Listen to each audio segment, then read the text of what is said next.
तो अभी तक आपने क्या देखा, आंगनवाड़ी ताई को पोषण ट्रैकर एप्लीकेशन यूज करना है डेटा फीड करने के लिए। उसके बाद जो भी डेटा है वो डेटा सिस्टम में आ गया। जैसे एमपीआर में क्या होता है, आप डेटा फीड करते हो, राइट। वो डेटा फीड होने के बाद उसका यूज होना चाहिए, कहाँ पे गैप है, कहाँ पे अच्छा है, उसको कैसे यूज करके आप सर्विस डिलीवरी अच्छा कर सकते हैं। तो वो सारा चीज़ पोषण ट्रैकर एप्लीकेशन का डेटा के बेसिस पे हम लोग डैशबोर्ड के थ्रू कर सकते हैं। डैशबोर्ड सुपरवाइजर, सीडीपीओ, डीपीओ, जो भी हायर ऑफिशियल्स हैं वो लोग अपने लेवल पे यूज कर सकते हैं। और उसको कैसे यूज करना है, कैसे आपको हेल्प करेगा, वो सारा चीज़ हम डिस्कस करेंगे। ये आपका जो डैशबोर्ड है poshantracker.in डैशबोर्ड, ये आपका वेब लिंक है। इसमें क्लिक करेंगे तो ये आपका स्क्रीन खुल के आ जाएगा। अभी तक कितने लोगों ने जो वीडियो कॉन्फ्रेंस होता है वो जेन्युइनली अभी तक अटेंड किया है? जो गवर्नमेंट ऑफ इंडिया का जो वीडियो कॉन्फ्रेंस होता है हर दिन 4:15 से लेकर 5:15 तक, कितने लोगों ने किया है? एक बार ओके, मेरे को पता है सर रेगुलर करते हैं और इतना मेरे को पता नहीं है। तो अभी जैसे आपका क्या है कि लॉगिन करने से पहले ही आपके पास पोषण ट्रैकर के बारे में बताया गया है, ठीक है। उसके बाद आभा आईडी कैसे बनाना है वो सारा चीज़ भी लिखा है, मतलब एग्जैक्टली क्या है। जो पोषण कैलकुलेटर है, अगर बच्चे का हाइट वेट आपने मेजर किया है, किसी को देखना है कि न्यूट्रिशनल कैटेगरी कैसा है, वो ये कैलकुलेटर के थ्रू देख सकते हैं। और नीचे जाएंगे, ये आभा का हो गया, आभा एग्जैक्टली क्या है वो सारा चीज़। उसके बाद जो क्वेश्चंस है, मतलब फ्रिक्वेंटली आस्क्ड क्वेश्चंस, कोई डाउट्स यहाँ पढ़ के खुद अंडरस्टैंड कर सकते हैं, कुछ इशू ऐसे सॉर्ट आउट कर सकते हैं। और नीचे जाएंगे तो आपका वो state video conference anganwadi worker training. जैसे बहुत सारे लोगों का कंसर्न क्या है कि सर अपडेट आ जाता है, हम लोगों का कम्युनिकेशन नहीं होता है। तो ये जो 3 से 4 बजे का जो विषय है उसमें आंगनवाड़ी ताई को, जैसे पोषण ट्रैकर का 18.5 वर्जन आ गया, उसमें एग्जैक्टली क्या अपडेट आया है, कैसे यूज करना है, वो सारा इधर बताया जाता है। आप बस आंगनवाड़ी ताई यहाँ पे क्लिक करेंगे तो सीधा गूगल मीट में ज्वाइन हो जाते हैं, ठीक है।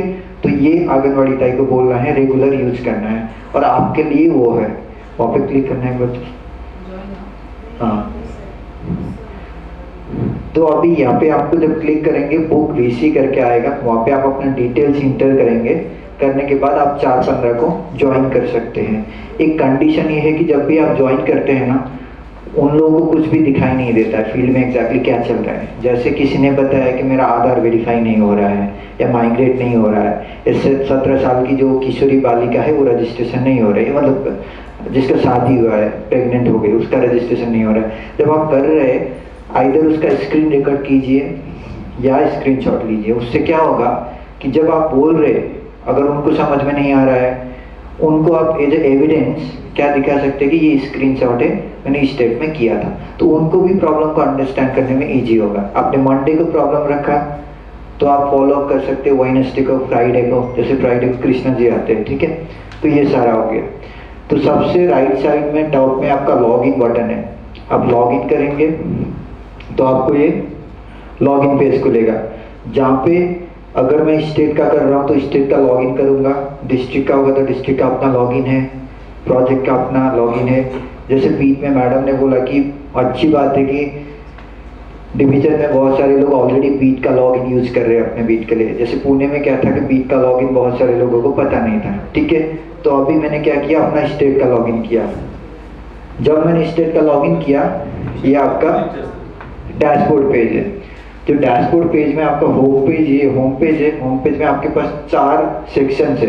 पहला सेक्शन डैशबोर्ड है, सेकेंड सेक्शन मास्टर्स लिस्ट है, third section current month, fourth section monthly report. उसके बारे में थोड़ा बाद में डिस्कस करेंगे।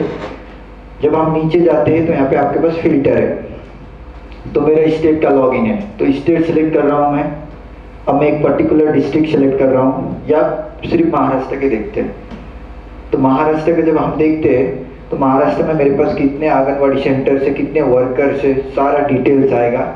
नीचे पे जो एलिजिबल बेनिफिशियरी, जो पोषण ट्रैकर में जो कैटेगरीज था ना, प्रेग्नेंट, लैक्टेटिंग, 0 to 6 मंथ, वो सारा कैटेगरीज वाइज बेनिफिशियरीज दिखेंगे आपके, राइट। उसके बाद कितना परसेंटेज आपका आधार वेरिफिकेशन हुआ है, कितना आपका आभा आईडी बन गया है। उसके बाद और नीचे जाएंगे तो एस्पिरेशनल डिस्ट्रिक्ट में जो फिगर्स है एडोलेसेंस का, उसमें से कितना आधार वेरीफाइड है, कितने को THR दिया गया है, राइट। उसके बाद की सर्विसेज। जो मैं ये रिपोर्ट देख रहा हूँ, ये रिपोर्ट मार्च का है। ये मंथ छोड़ के लास्ट मंथ तक आप मंथ सिलेक्ट कर सकते हैं। जो ऊपर फिल्टर था मार्च, फरवरी, जनवरी, उसके हिसाब से आप रिपोर्ट देख सकते हैं। एक एग्जांपल है आपके पास, जैसे महाराष्ट्र में 4.6 लाख बच्चे को लास्ट मंथ में मार्च में 21 डेज तक हॉट कुक मिल दिया गया है, राइट। बट 3 से 6 साल के एलिजिबल बच्चे हमारे पास कितने हैं? 32.5 लाख। और कितने को दिया गया है? Almost 4 point something lakh. तो गैप कितना बड़ा है? तो वो गैप आपके लेवल में बीट में है, प्रोजेक्ट में है, डिस्ट्रिक्ट में है, तो आप मॉनिटर कर सकते हैं। लास्ट मंथ में तो आप चेक नहीं कर सकते। अब इस मंथ में वो करंट मंथ करके दिया है ना, वहाँ पे बहुत सारे इंडिकेटर्स को आप डेली मॉनिटर कर सकते हैं, राइट। तो मॉनिटर करके आप क्या कर सकते हैं फील्ड में? आंगनबाड़ी ताई, CDPO है तो सुपरवाइजर है तो आंगनबाड़ी ताई को अपने लेवल पे एनकरेज कर सकते हैं based on the information, right. ऐसे फिर आप एनकरेज करेंगे तो वो लोग काम करेंगे, तो उधर से उनका क्वालिटी ऑफ सर्विसेज बढ़ेगा, डेटा फीडिंग बढ़ेगा और आपका मॉनिटरिंग प्रॉपर हो रहा है तो पूरा वो रियल टाइम जो चल रहा है ना, तो रियल टाइम सर्विस डिलीवरी और क्वालिटी इंप्रूवमेंट होगा। इससे क्या होगा? अल्टीमेटली मालन्यूट्रिशन कम होगा या सबको अच्छा सर्विस मिलेगा। तो ये डैशबोर्ड हो गया। अभी मास्टर्स लिस्ट के बारे में डिस्कस करते हैं जो कृष्णा जी बताएंगे। फिर उसके बाद रिपोर्ट्स कैसे यूज करना है, क्या है क्या नहीं है, करंट मंथ और मंथली रिपोर्ट मैं बाद में डिस्कस करता हूँ।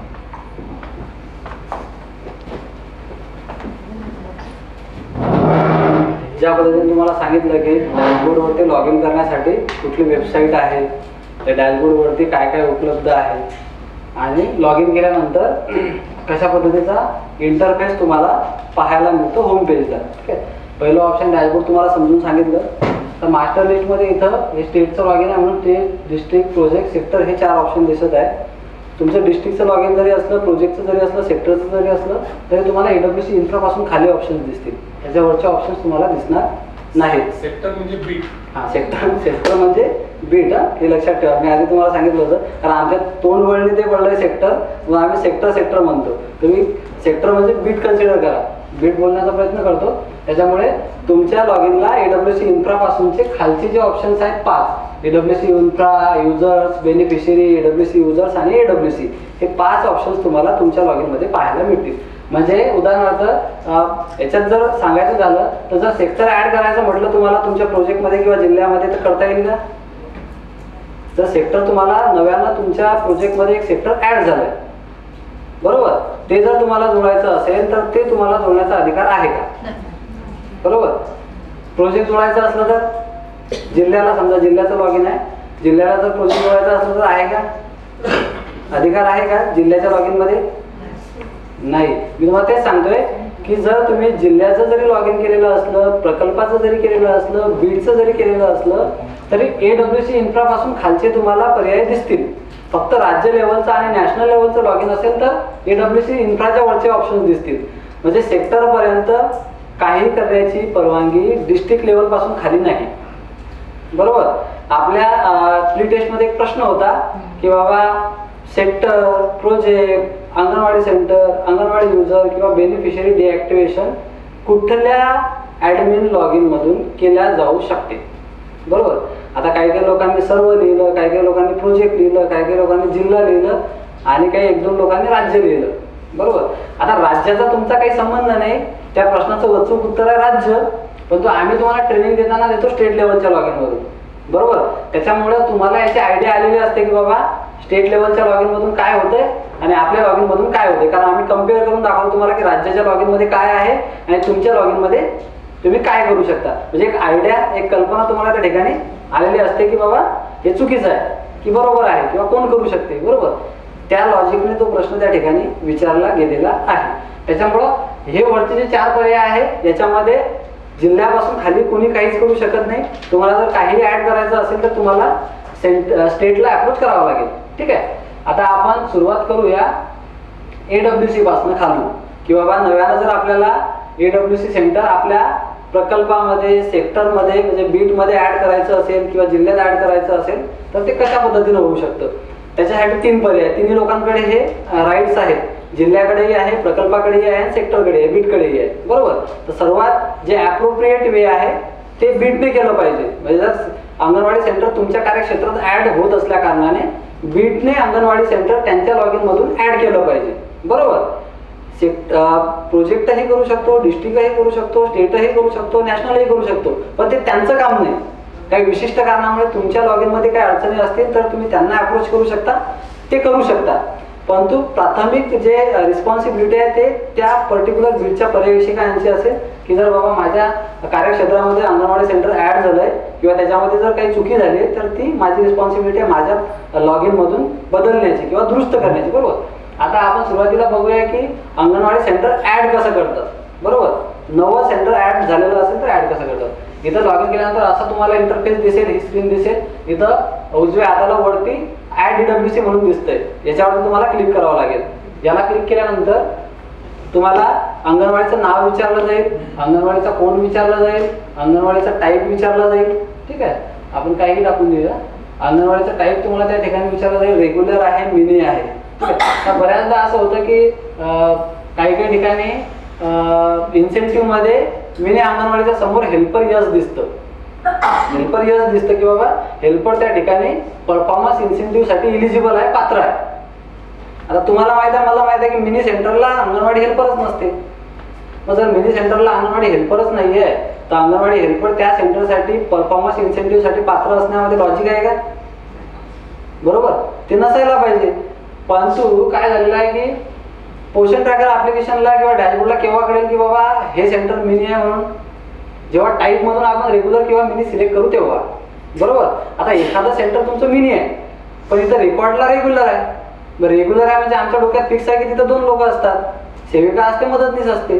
मग जर ते सेंटर 21 दिवसापेक्षा जास्त खुलं असेल तर आम्ही म्हणतो सेविका मदतनीस त्याच्यासाठी पात्र आहे परफॉर्मन्स इन्सेंटिव्ह साठी. आता आपल्याला माहित नाही आहे की ते मिनी आहे की रेग्युलर आहे म्हणून. पण जर तुम्ही स्वतः ते एक्सप्लोर केलं, तुमच्या अंगणवाडीला बीट स्तरावर हे मॉनिटरिंग करणं सोपं आहे. कारण आपल्या बीटमध्ये असतात 20, 25, 30 अंगणवाडी सेंटर. बरोबर. त्याच्यामुळे बीटचं मॉनिटरिंग करणं अगदी सोपं आहे. ते जर प्रोजेक्टला गेलो तर संख्या सेंटरची खूप जास्त होऊन जाते, जिल्ह्याला गेलो तर त्याच्यापेक्षा जास्त होते, राज्याला गेलो तर त्याच्यापेक्षा जास्त होते. त्याच्यामुळं एवढ्या मायक्रो लेवलला जाऊन मॉनिटरिंग करणं कदापि शक्य नाही. जेवढ्या जेवढ्या वरती जाणार तेवढ्या वरती फक्त स्टॅटिस्टिकल डेटा बघितला जातो की कोणाचा परफॉर्मन्स काय आहे. एवढ्या मायक्रो लेवलला जाणं शक्य नाही. त्याच्यामुळे तुम्ही एक मात्र आहे पर्यवेक्षिका की तुम्ही एकदम मायक्रो लेवलला जाऊ शकता. तुम्ही तो जो काही प्रॉब्लेम आहे तो कॅप्चर करू शकता की समस्या कुठे आहे. बरोबर. तर या ठिकाणी आपल्याला टाईप सिलेक्ट करायचा, रेग्युलर आहे, मिनी आहे, अंगणवाडी सेंटरचं रुरल आहे, अर्बन आहे, ट्रायबल आहे, हा टाईप सिलेक्ट करायचा आहे, कशाला बिलॉंग करते ते. त्याच्यानंतर ओपनिंग इयर काय आहे ते माहीत असणं आवश्यक आहे. त्याच्यानंतर LGD कोड काय आहे, LGD कोड या ठिकाणी तुम्हाला टाकावा लागेल. प्रत्येक गावाला एक वेगळा LGD कोड असतो. लोकल गव्हर्नमेंट डायरेक्टरी तुम्हाला माहिती असेल, माहिती नसेल तर आम्हाला नंतर विचारा तुम्ही. ठीक आहे. हे LGD डायरेक्टरी असते. LGD डायरेक्टरी सर्च केलं की तुम्ही लोकल गव्हर्नमेंट डायरेक्टरी म्हणून एक वेबसाईट येते. याच्यामध्ये गेल्यानंतर कुठल्याही गावाचं तुम्ही LGD कोड त्या ठिकाणी पाहू शकता. बरोबर. आपण बघूनच घेऊया एकदा. एखाद्या गावाचं जर आपल्याला पाहायचं असला नीचे लिहिलो LGD उधर LGD code of villages 4 number. ठीक आहे. आपल्याला एखाद्या गावाचा LGD कोड बघायचा आहे तर LGD कोड ऑफ विलेजेस मध्ये क्लिक करायचं. सिम्पली तिथं सगळं दिलंय. राज्याचा बघा, जिल्ह्याचा बघा, विलेजचा बघा, पंचायतचा बघा, सगळं ब्लॉकचा बघा. ठीक आहे. तिथं सिम्पली सर्च बाय हायरार्की म्हणायचं, तुमचं राज्य सिलेक्ट करायचं, तुमचा जिल्हा सिलेक्ट करायचा, तुमचा सब डिस्ट्रिक्ट सिलेक्ट करायचा आणि हा कॅप्चा कोड इथं दिला, हा कॅप्चा कोड एंटर करायचा इकडे आणि इथं get LGD codes of villages याच्यावरती क्लिक करायचं. भुसावळ तालुक्यामध्ये जेवढे काही गावं असतील त्या सगळ्या गावांची यादी या ठिकाणी येईल. ते तुम्ही डाउनलोड सुद्धा करू शकता आणि इथं जर फक्त पाहायचं असेल तुम्हाला तर तुम्ही पाहू सुद्धा शकता. ठीक आहे. इथं तुम्हाला सुरुवातीला विलेज LGD कोड दिला आहे 6 डिजिट, 2 नंबरचाच कॉलम. बरोबर. तो त्या गावाचा LGD कोड आहे. ते आचेगाव दिलेला आहे, आचेगावचा LGD कोड तो आहे. त्याच्या बाजूला ते अंजन सोडे दिलेला आहे, त्याच्या बाजूला तो LGD कोड आहे. ठीक आहे. असं पूर्ण गावाचे LGD कोड तुम्हाला या ठिकाणी पाहायला मिळतील. तुम्हाला ज्या गावाचा पाहिजे आहे त्या गावाचा आपण या ठिकाणी पाहू शकतो. किंवा तुम्ही फक्त तुमच्या बीटचा किंवा तालुक्याचा जरी लिस्ट एकदा डाउनलोड करून ठेवली तर तुम्ही फिल्टर लावून तुमचं बरोबर बीट सिलेक्ट करू शकता. बीट म्हणजे ते जेवढे काही गावं असतील तुमचे 7-8 गावं असतात आपल्याकडे बरोबर, तेवढे 7-8 गावं आपण सिलेक्ट करून ठेवले तर सगळ्या अंगणवाडी सेंटरचा आपल्याला एलजीडी कोड ऍक्सेस होऊन जाईल. अशा पद्धतीने आपण एलजीडी कोड या ठिकाणी आता सपोज आपण तिकडून घेतला आणि इथं हा 6 अंकी एलजीडी कोड टाकून ठेवला. त्याच्यानंतर स्टेटसमध्ये ऍक्टिव्ह इनॅक्टिव्ह जेव्हा आपण नवीन रजिस्ट्रेशन करतो त्या ठिकाणी ऍक्टिव्हच करतो. आता बऱ्याचदा काय होतं की एखाद्या अंगणवाडी सेविकांना मेसेज येतो लॉग इन करताना की बाबा तुम्ही इनॅक्टिव्ह आहे म्हणून, बरोबर. आता इनॅक्टिव्हचे 2 प्रकार आहेत, एक एडब्ल्यूसी इनॅक्टिव्ह आणि दुसरं एडब्ल्यूसी युजर्स इनॅक्टिव्ह. ते 2 वेगवेगळ्या गोष्टी आहेत. परंतु आता अंगणवाडी वर्कर जे आहे ते अंगणवाडी सेंटरशी निगडीत आहे, को रिलेशन आहे त्यांच्यामध्ये, इंटरलिंक आहे बरोबर. अंगणवाडी सेंटर असेल तेव्हा अंगणवाडी वर्कर असेल बरोबर. म्हणजे अंगणवाडी वर्कर नसेल तर अंगणवाडी सेंटर नसेल असं होऊ शकते का? सपोज अंगणवाडी वर्कर नाही म्हणून अंगणवाडी सेंटरच नाही, पण अंगणवाडी सेंटरच नसेल एखाद्या गावात तर अंगणवाडी वर्कर असेल का? म्हणजे एकामेकासोबत त्यांचं को रिलेशन आहे. मग आता जर आपण म्हटलं की बाबा हे ए नावाचे अंगणवाडी सेंटर आहे, हिला मी इनॅक्टिव्ह करून टाकलं आणि एडब्ल्यूसी युजर मध्ये ते ऍक्टिव्ह आहे, तरी सुद्धा ते लॉग इन करू शकेल का? कारण ते सेंटरच नाही म्हटलं आम्ही, ते सेंटरच एक्झिस्ट करत नाही, आता इनॅक्टिव्ह करून ठेवलं. तर असं जर तुम्हाला मेसेज किंवा कॉल येत असेल अंगणवाडी सेविकेचा तर तुम्ही पर्टिक्युलर कुठल्या अंगणवाडी सेंटरचा आपल्याला कॉल आलेला आहे ते सेंटरचं फिल्टर सिलेक्ट करून ते सर्च करायचं आणि इथे स्टेटस चेक करायचं की ऍक्टिव्ह आहे की इनॅक्टिव्ह. बऱ्याचदा काय होतं की आता मॅडमने सांगितलं की आम्ही सगळ्यांनी आमचे सेक्टरचे लॉग इन क्रेडेन्शियल बनवले आहेत, जो तो त्याचा लॉग इन क्रेडेन्शियल यूज करतो. एकदम सर्वात ॲप्रोप्रिएट प्रोसेस जी आहे, पद्धत जी आहे ती तीच आहे की ज्या ज्या विभागाच्या ज्या बीटच्या अंगणवाडी सेविकांनी पर्यवेक्षिका यांनी त्यांच्या बीटचेच क्रेडेन्शियल यूज केले पाहिजेत. आता बऱ्याच प्रोजेक्टमध्ये काय होतं की सीडीपीओचा लॉग इन क्रेडेन्शियल सर्व पर्यवेक्षिका वापरतात, सीडीपीओ सुद्धा तेच वापरतात आणि पर्यवेक्षिका सुद्धा तेच वापरतात. मग काय होतं माहिती आहे का? होतं काय माहिती आहे का, मॉनिटरिंगलाही सुद्धा इश्यू आहे तुम्हाला. जेव्हा तुम्ही लॉग इन करता सर्व बीटची इन्फॉर्मेशन भेटते, मग ते सिलेक्ट करा तुमचं बीट आणि ते अंगणवाडी सिलेक्ट करा, तिच्यामध्ये आणखी तुमच्या डोक्याला ताप आहे बरोबर. त्याच्यानंतर दुसरा विषय असा आहे अजून, आता सपोज आता या मॅडमचं काही जमत नाही, झाला काहीतरी वाद झाला, भांडण झालं काहीतरी पर्सनली नेहमी बरोबर. माझा काय करायचं, माझा साहेबाचं लॉग इन आहे आपल्याकडं, मॅडमचे बीट खोलायचं, मास्टर लिस्ट मध्ये जायचं, बेनिफिशरी मध्ये जायचे, मॅडमचे 5-50 बेनिफिशरी ऍक्टिव्हेट करून टाकायचे बरोबर. मॅडमचे 5-50 बेनिफिशरी डिलीट मारून टाकायचे. मॅडम खाता आमचं डोकं, सर आमचे बेनिफिशरी गायब झाले होता, कुठे गेले काय माहिती. सेम कंडिशन जेव्हा सेविकेला डिलीट ऑप्शन दिलेला होता ना सर, तर त्यावेळेस घडलं होतं सेविकेच्या आयडीला होते तसं. त्याच्यामुळं जे ॲप्रोप्रिएट प्रोसेस आहे ज्यांच्या त्यांच्या बीटचा त्यांच्याकडे लॉग इन असणं आवश्यक आहे. म्हणजे काय होते माहिती आहे का, यांना ट्रॅकिंग पण होत नाही. उद्या चालून जर तुमचा आम्हाला फोन आला की बाबा हे डिॲक्टिव्हेट झालंय, तुमचं लॉग इन तुमच्याकडे असेल तर आम्ही सांगू शकतो की मॅडम हे तुमच्या लॉग इन मधून झालंय. पण जेव्हा सीडीपीओच्या लॉग इन मधून होते 10 लोक वापरणारे, कोणाला ब्लेम करणार तुम्ही? आता तुम्हाला माहित आहे की मी केलंय पण तुम्ही म्हणू शकत नाही मला, बरोबर आहे ना. तुम्हाला माहित असतं की हे मॅडमचं आपलं जमत नाही, मॅडमनं केलं आपलं काम पण मॅडमला आपण म्हणू शकत नाही. त्याच्यामुळं आता पहिली प्रायोरिटी तुमची ही असली पाहिजे की बाबा ज्यांचे सेक्टर सुपरवायझरचे लॉग इन क्रेडेन्शियल बनलेले नाहीये त्यांनी सुद्धा ते बनवून घ्या आधी बरोबर. म्हणजे उद्या जाऊन तुम्हाला त्या समस्या येणार नाही बरोबर. होतंय असं, घडतंय असं, आम्हाला कॉल आले म्हणून म्हणतो तुम्हाला, महाराष्ट्रातून मला कॉल आहे असं झालेलं आहे की एका मॅडमने दुसऱ्या मॅडमची बेनिफिशरी डिलीट मारून टाकले.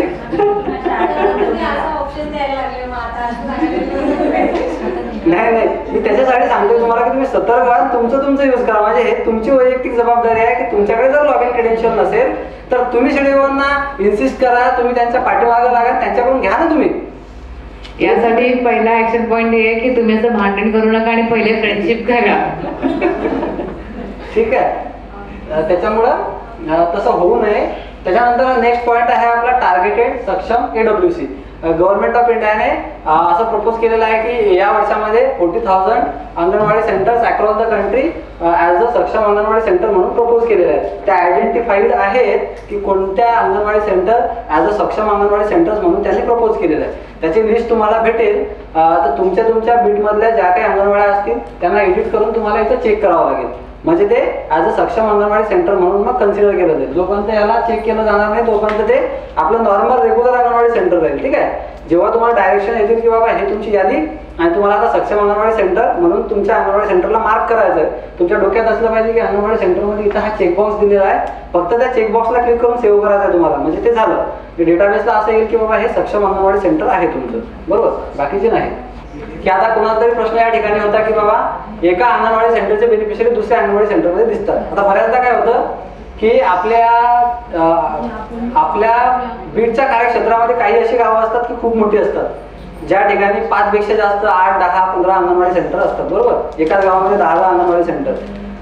आता अंगणवाडी सेंटर एकाच गावात असल्या कारणानं आपलं त्याचं जे नेम आपण ठेवलेलं असतं किंवा नेमिंग केलेलं असतं ते सपोज गावाचं नाव जर सपोज नाशिक आहे तर नाशिक 1, 2, 3, 4 असं 10 पर्यंत आपण ते केलेलं असतं. बरोबर, आता काही विशिष्ट कारणामुळे याच्यामध्ये जर तुम्ही ते नंबरिंग दिलेलं नसेल तर काय होतं, त्या 10ही सेंटरचं नाव फक्त नाशिक, फक्त नाशिक. मग तुम्हाला कळत नाही की हे नाशिक कोणाचं ते नाशिक कोणाचं. अंगणवाडी सेविका तर 10 ठिकाणी वेगवेगळ्या आहेत ना. बरोबर, येथे झेड पर्यंत वेगवेगळ्या अंगणवाडी सेविका आहेत प्रत्येक ठिकाणी. माझा ए अंगणवाडी सेविकेचं नाशिक कोणतं आहे, बीचं कोणतं आहे, सीचं कोणतं हे आम्ही आयडेंटिफाय करू शकत नाही.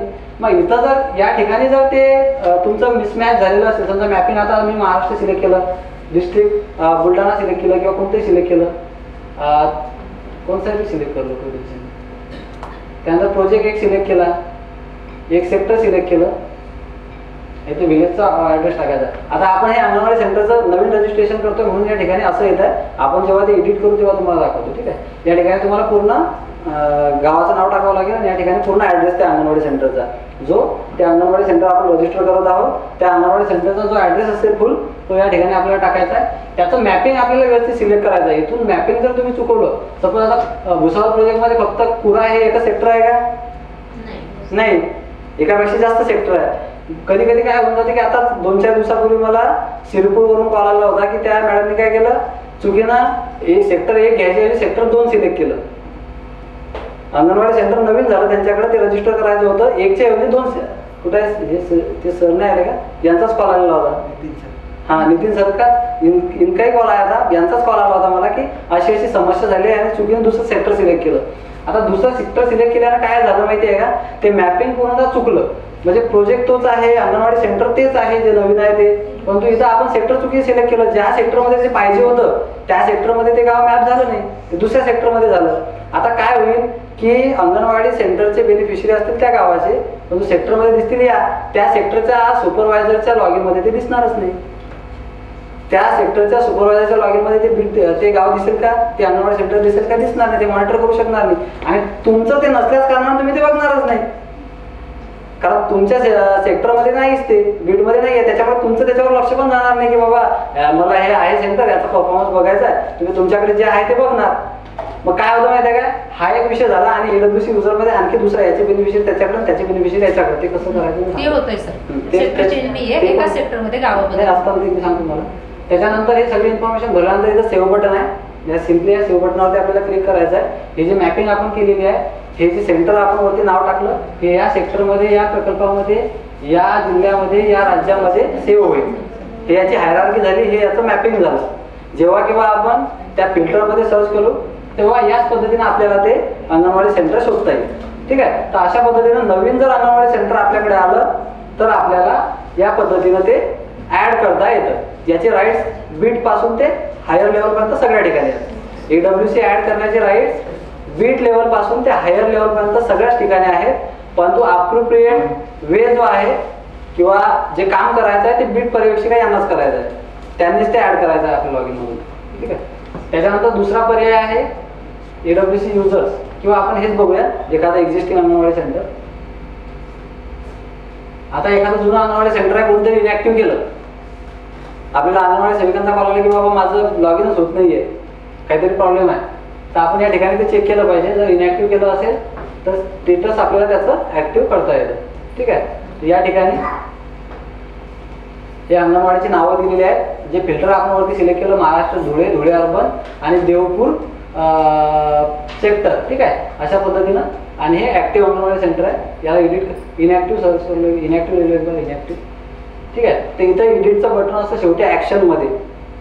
अंगणवाडी एडिट जर करायची असेल, त्याच्यामध्ये जर काही माहिती बदलायची असेल, कधी कधी असंही येतं की बाबा अंगणवाडी सेविकेचं तुम्हाला कॉल येतो की बाबा माझ्या अंगणवाडीचं नावच चुकलेलं आहे किंवा कोडच चुकलेलं आहे. त्यांचं नाव त्यांच्या ऍप्लिकेशनवरती दिसतं, अंगणवाडीचं नाव वर दिसतं सेविकेचं, त्याच्याखाली अंगणवाडी सेंटरचं नाव दिसतं.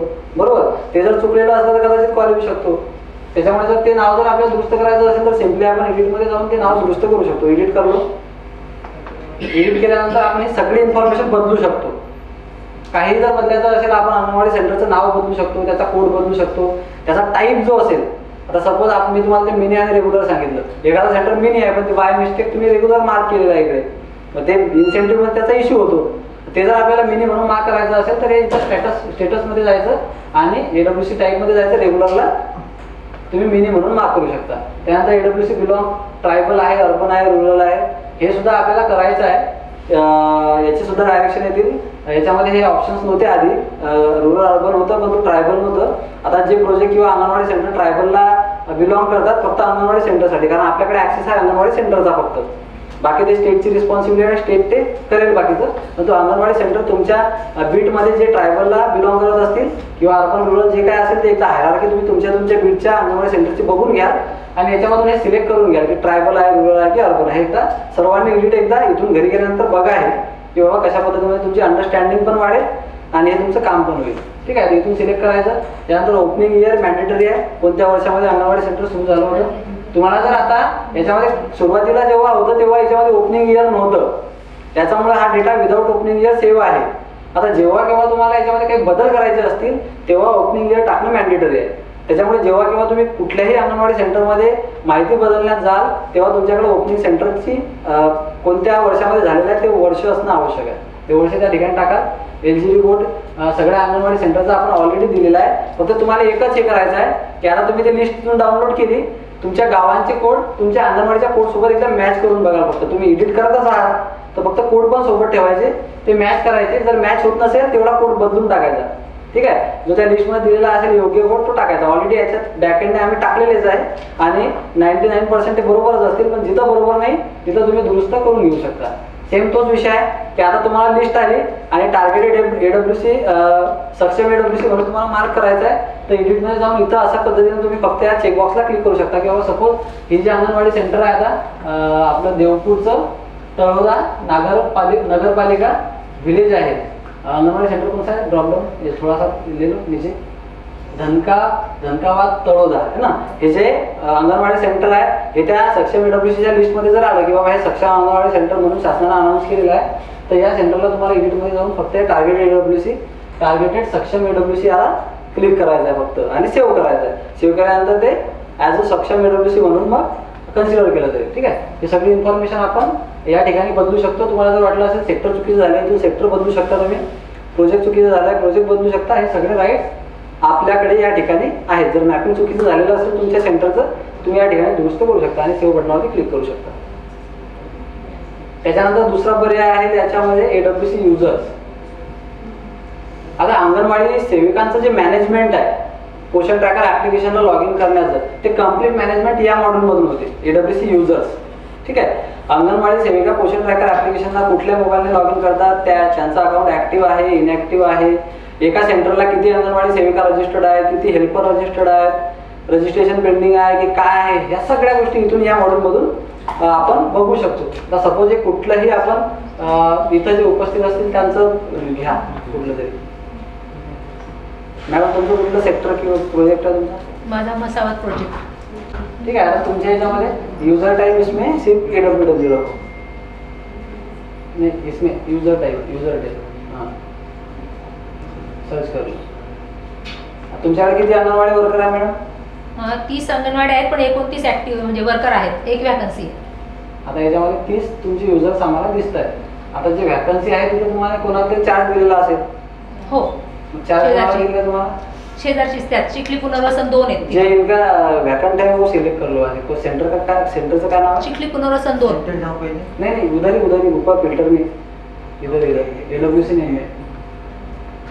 चिखली म्हणजे याच्यातून 2-3 गोष्टी साध्य होतील. 200 खाली चिखली पुनर्वसन 2. हां,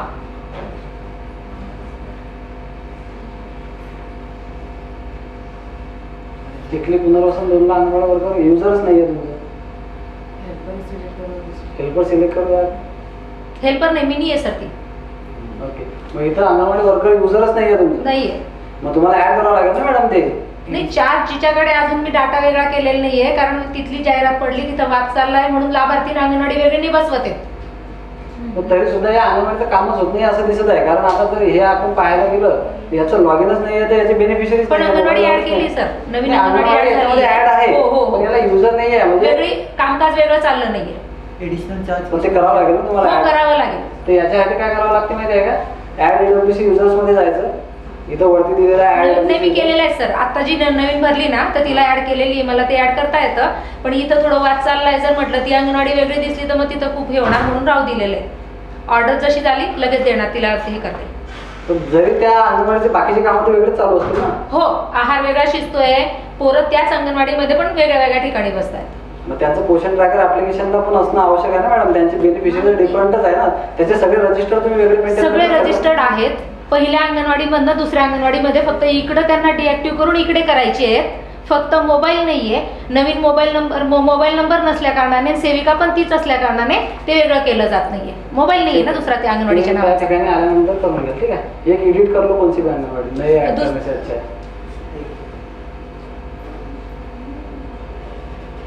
अच्छा, मोबाईल नाहीये सर त्या काळात.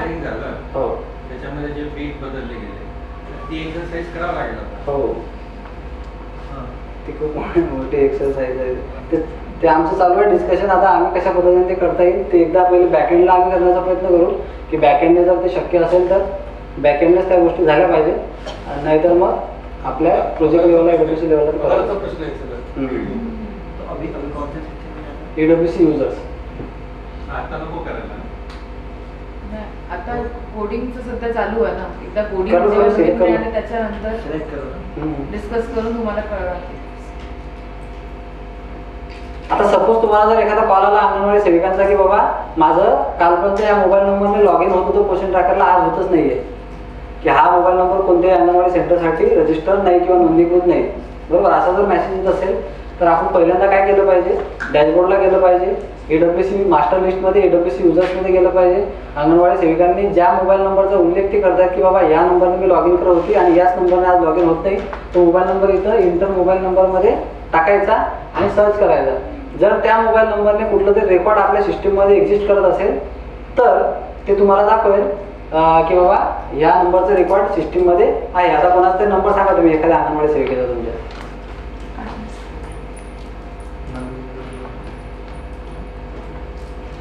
ठीक आहे, याच्यानंतर मग सर्च केल्यानंतर तुम्हाला इथं लिस्ट दिसेल त्यांची की या नंबरवरती ह्या अंगणवाडी सेविका रजिस्टर्ड आहे. इथं स्टेटसमध्ये जसं ऍक्टिव्ह दिसतंय, इथं जर ऍक्टिव्ह आहे तर त्या नंबरने त्या अंगणवाडी वर्करचं लॉग इन झालंच पाहिजे, त्यात काही चॅलेंज नाही. इथं इनॅक्टिव्ह असेल तर त्या लॉग इन करू शकणार नाहीत. आणि अंगणवाडी युजर्समध्ये असं असतं की एकदा इनॅक्टिव्ह केलेल्या अंगणवाडी युजर्सला पुन्हा ऍक्टिव्ह करता येतं. एडिट बटन तिथून डिसेबल होतं. जसं AWS मध्ये आपण पाहिलं अंगणवाडी सेंटर ऍक्टिव्हचं इनॅक्टिव्ह होऊ शकतं आणि इनॅक्टिव्हचं ऍक्टिव्ह सुद्धा होऊ शकतं, बरोबर. पण तू अंगणवाडी सेंटर युजर तसं होऊ शकत नाही. त्याला मग तुम्हाला परत नव्यानं रजिस्टर करावं लागेल. ते कसं करावं लागेल मी सांगतो. काय करावं लागेल त्याच्यासाठी. नंबर 9022089419 हा आहे नंबर मॅडम. सर्च कर लो, बाहेर क्लिक कर लो पहिले, सर्च करो. ठीक आहे, आता आपण नंबर सर्च केला आपण तर लगेच त्या नंबरशी संबंधित ज्या काही अंगणवाडी वर्कर्स आहेत त्याचे तुम्हाला नाव दिसेल इकडे. म्हणजे असं फिल्टर सिलेक्ट करण्याचं काम नाही, सरळ मोबाईल नंबर टाकायचा, सर्च करायचं, म्हणजे शॉर्टकट तुम्हाला कळेल की तो नंबर आपल्या सिस्टममध्ये एक्झिस्ट करतो की नाही करतो. आता याला बघितलं आपण, या कोण आहे अंगणवाडी वर्कर ऍडिशनल चार्ज दिला आहे का नाही दिला आहे, कोणी अपडेट केलेलं आहे, GDPM असावा, त्याचं स्टेटस काय आहे ऍक्टिव्ह. आता यांना जर इनॅक्टिव्ह करायचं आहे म्हटलं यांनी एडिटला क्लिक करायचं.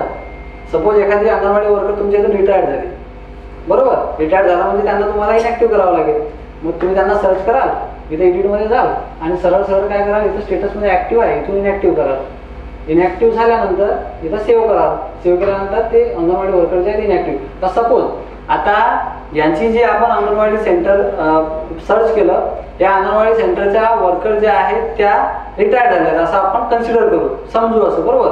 आता ह्या अंगणवाडी वर्कर ज्या आहेत यांना आपल्याला त्या सेंटरचा अतिरिक्त प्रभार द्यायचा आहे, ॲडिशनल चार्ज द्यायचा आहे, बरोबर. तर याची योग्य पद्धत काय आहे.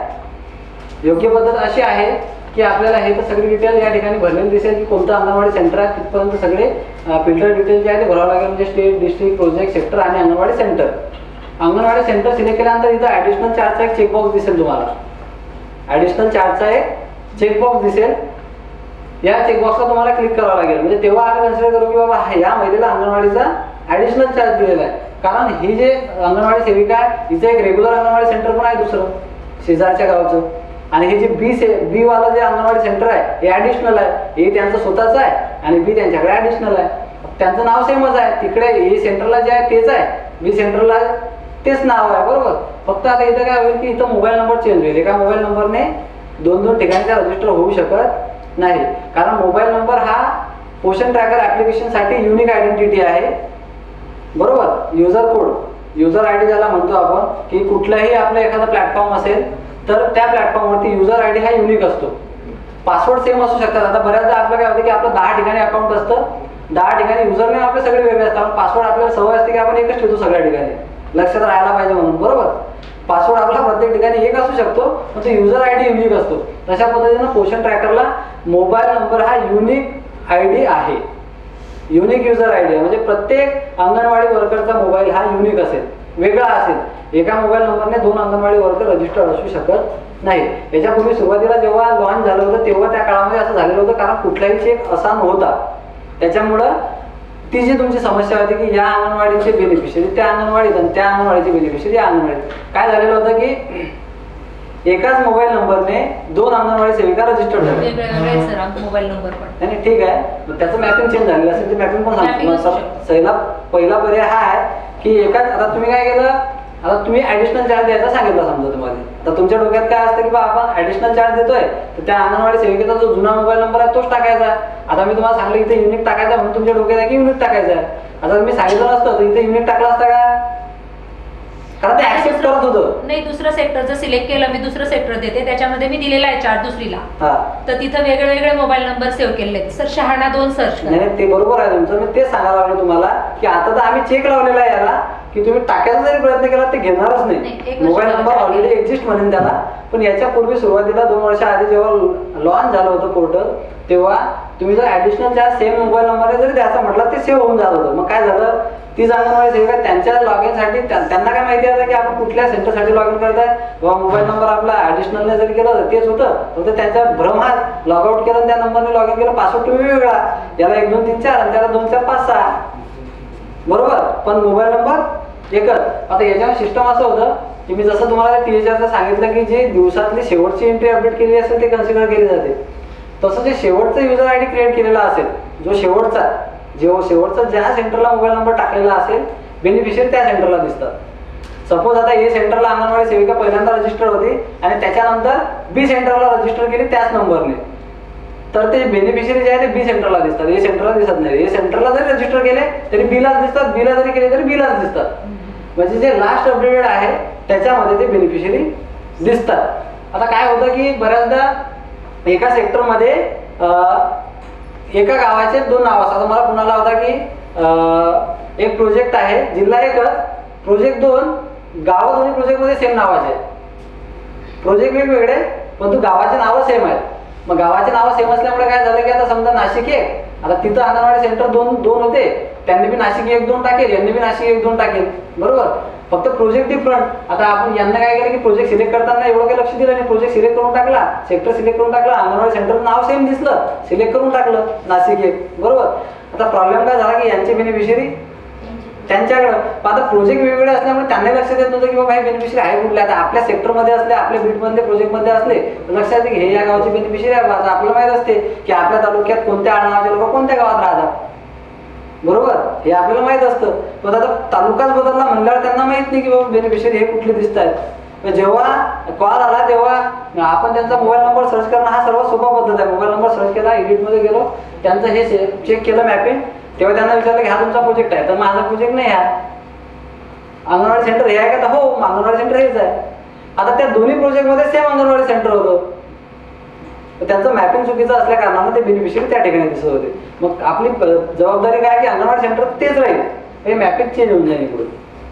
कारण त्याही प्रोजेक्टमध्ये सेम नावाचं गाव आहे, सेम नावाचं गाव त्याही प्रोजेक्टमध्ये आहे. आणि हा दुसरा इश्यू आणखी कोणत्या गावामध्ये येऊ शकतो, तुमच्या बीटमध्ये एकाच बीटमध्ये एका गावामध्ये 10 अंगणवाडी सेंटर आहेत, एकाच नावाचे असतात ते 1 2 3 4 5 6. आता बऱ्याचदा काय होतं की आपण घाईघाईमध्ये 1च्या अंगणवाडी सेविकेला 2 वर रजिस्टर करून टाकतो. एखाद्या वेळेस होतं ना, नजर चुकीला होऊन जातं ते, किंवा सुरुवातीला झालेलं असेल कोणाकडून.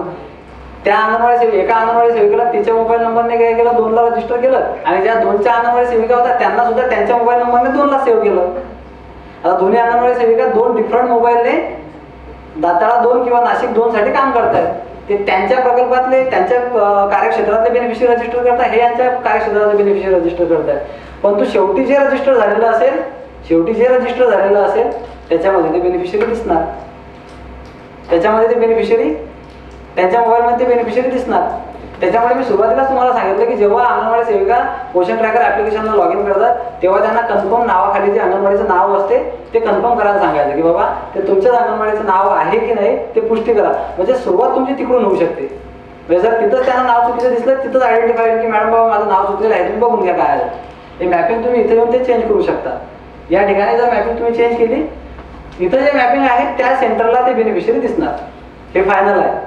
आणि हेच मॅपिंग जर 2 लोकांसाठी असेल वेगवेगळे नंबर, तर ते दोन्हीचे बेनिफिशियरी तुम्हाला एका सेंटरला दिसणार, जे की एका सेंटरचे वेगळे आहेत आणि दुसऱ्या सेंटरचे वेगळे आहेत, पण ते एकाच्याला दिसतात आणि ते तुमच्या प्रकल्पाचे नाही आहेत.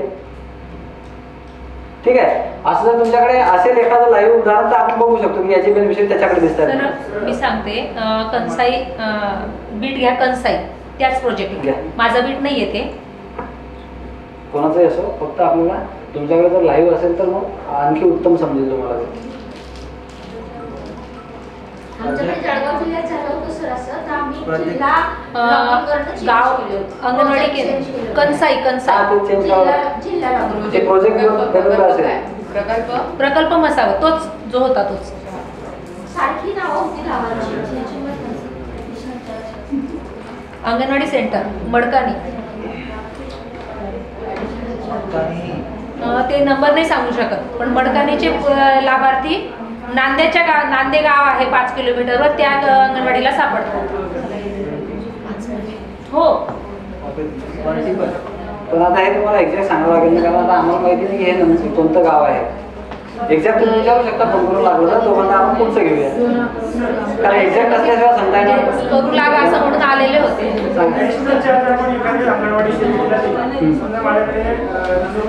एक्झिस्टच करत नाही. म्हणजे तुमच्या अंगणवाडी सेंटर सिलेक्ट केल्यानंतर एखाद्या हेल्परचं नाव दिसेल ज्या आज रिटायर झालेल्या आहेत, जर तशा रिटायर झालेल्या असतील तर एडिटमध्ये जाऊन त्याला इनॅक्टिव्ह करून टाकायचं सरळ. आणि आज रोजी ज्या कार्यरत आहे आपल्याकडे त्यांना AWC युजरमध्ये जाऊन पुन्हा त्यांचं सगळे हे डिटेल्स सिलेक्ट करून की Maharashtra district project sector AWC आणि इथं युजर टाईपमध्ये अंगणवाडी हेल्पर आणि त्यांचं नाव वगैरे टाकून सेव्ह करायचं.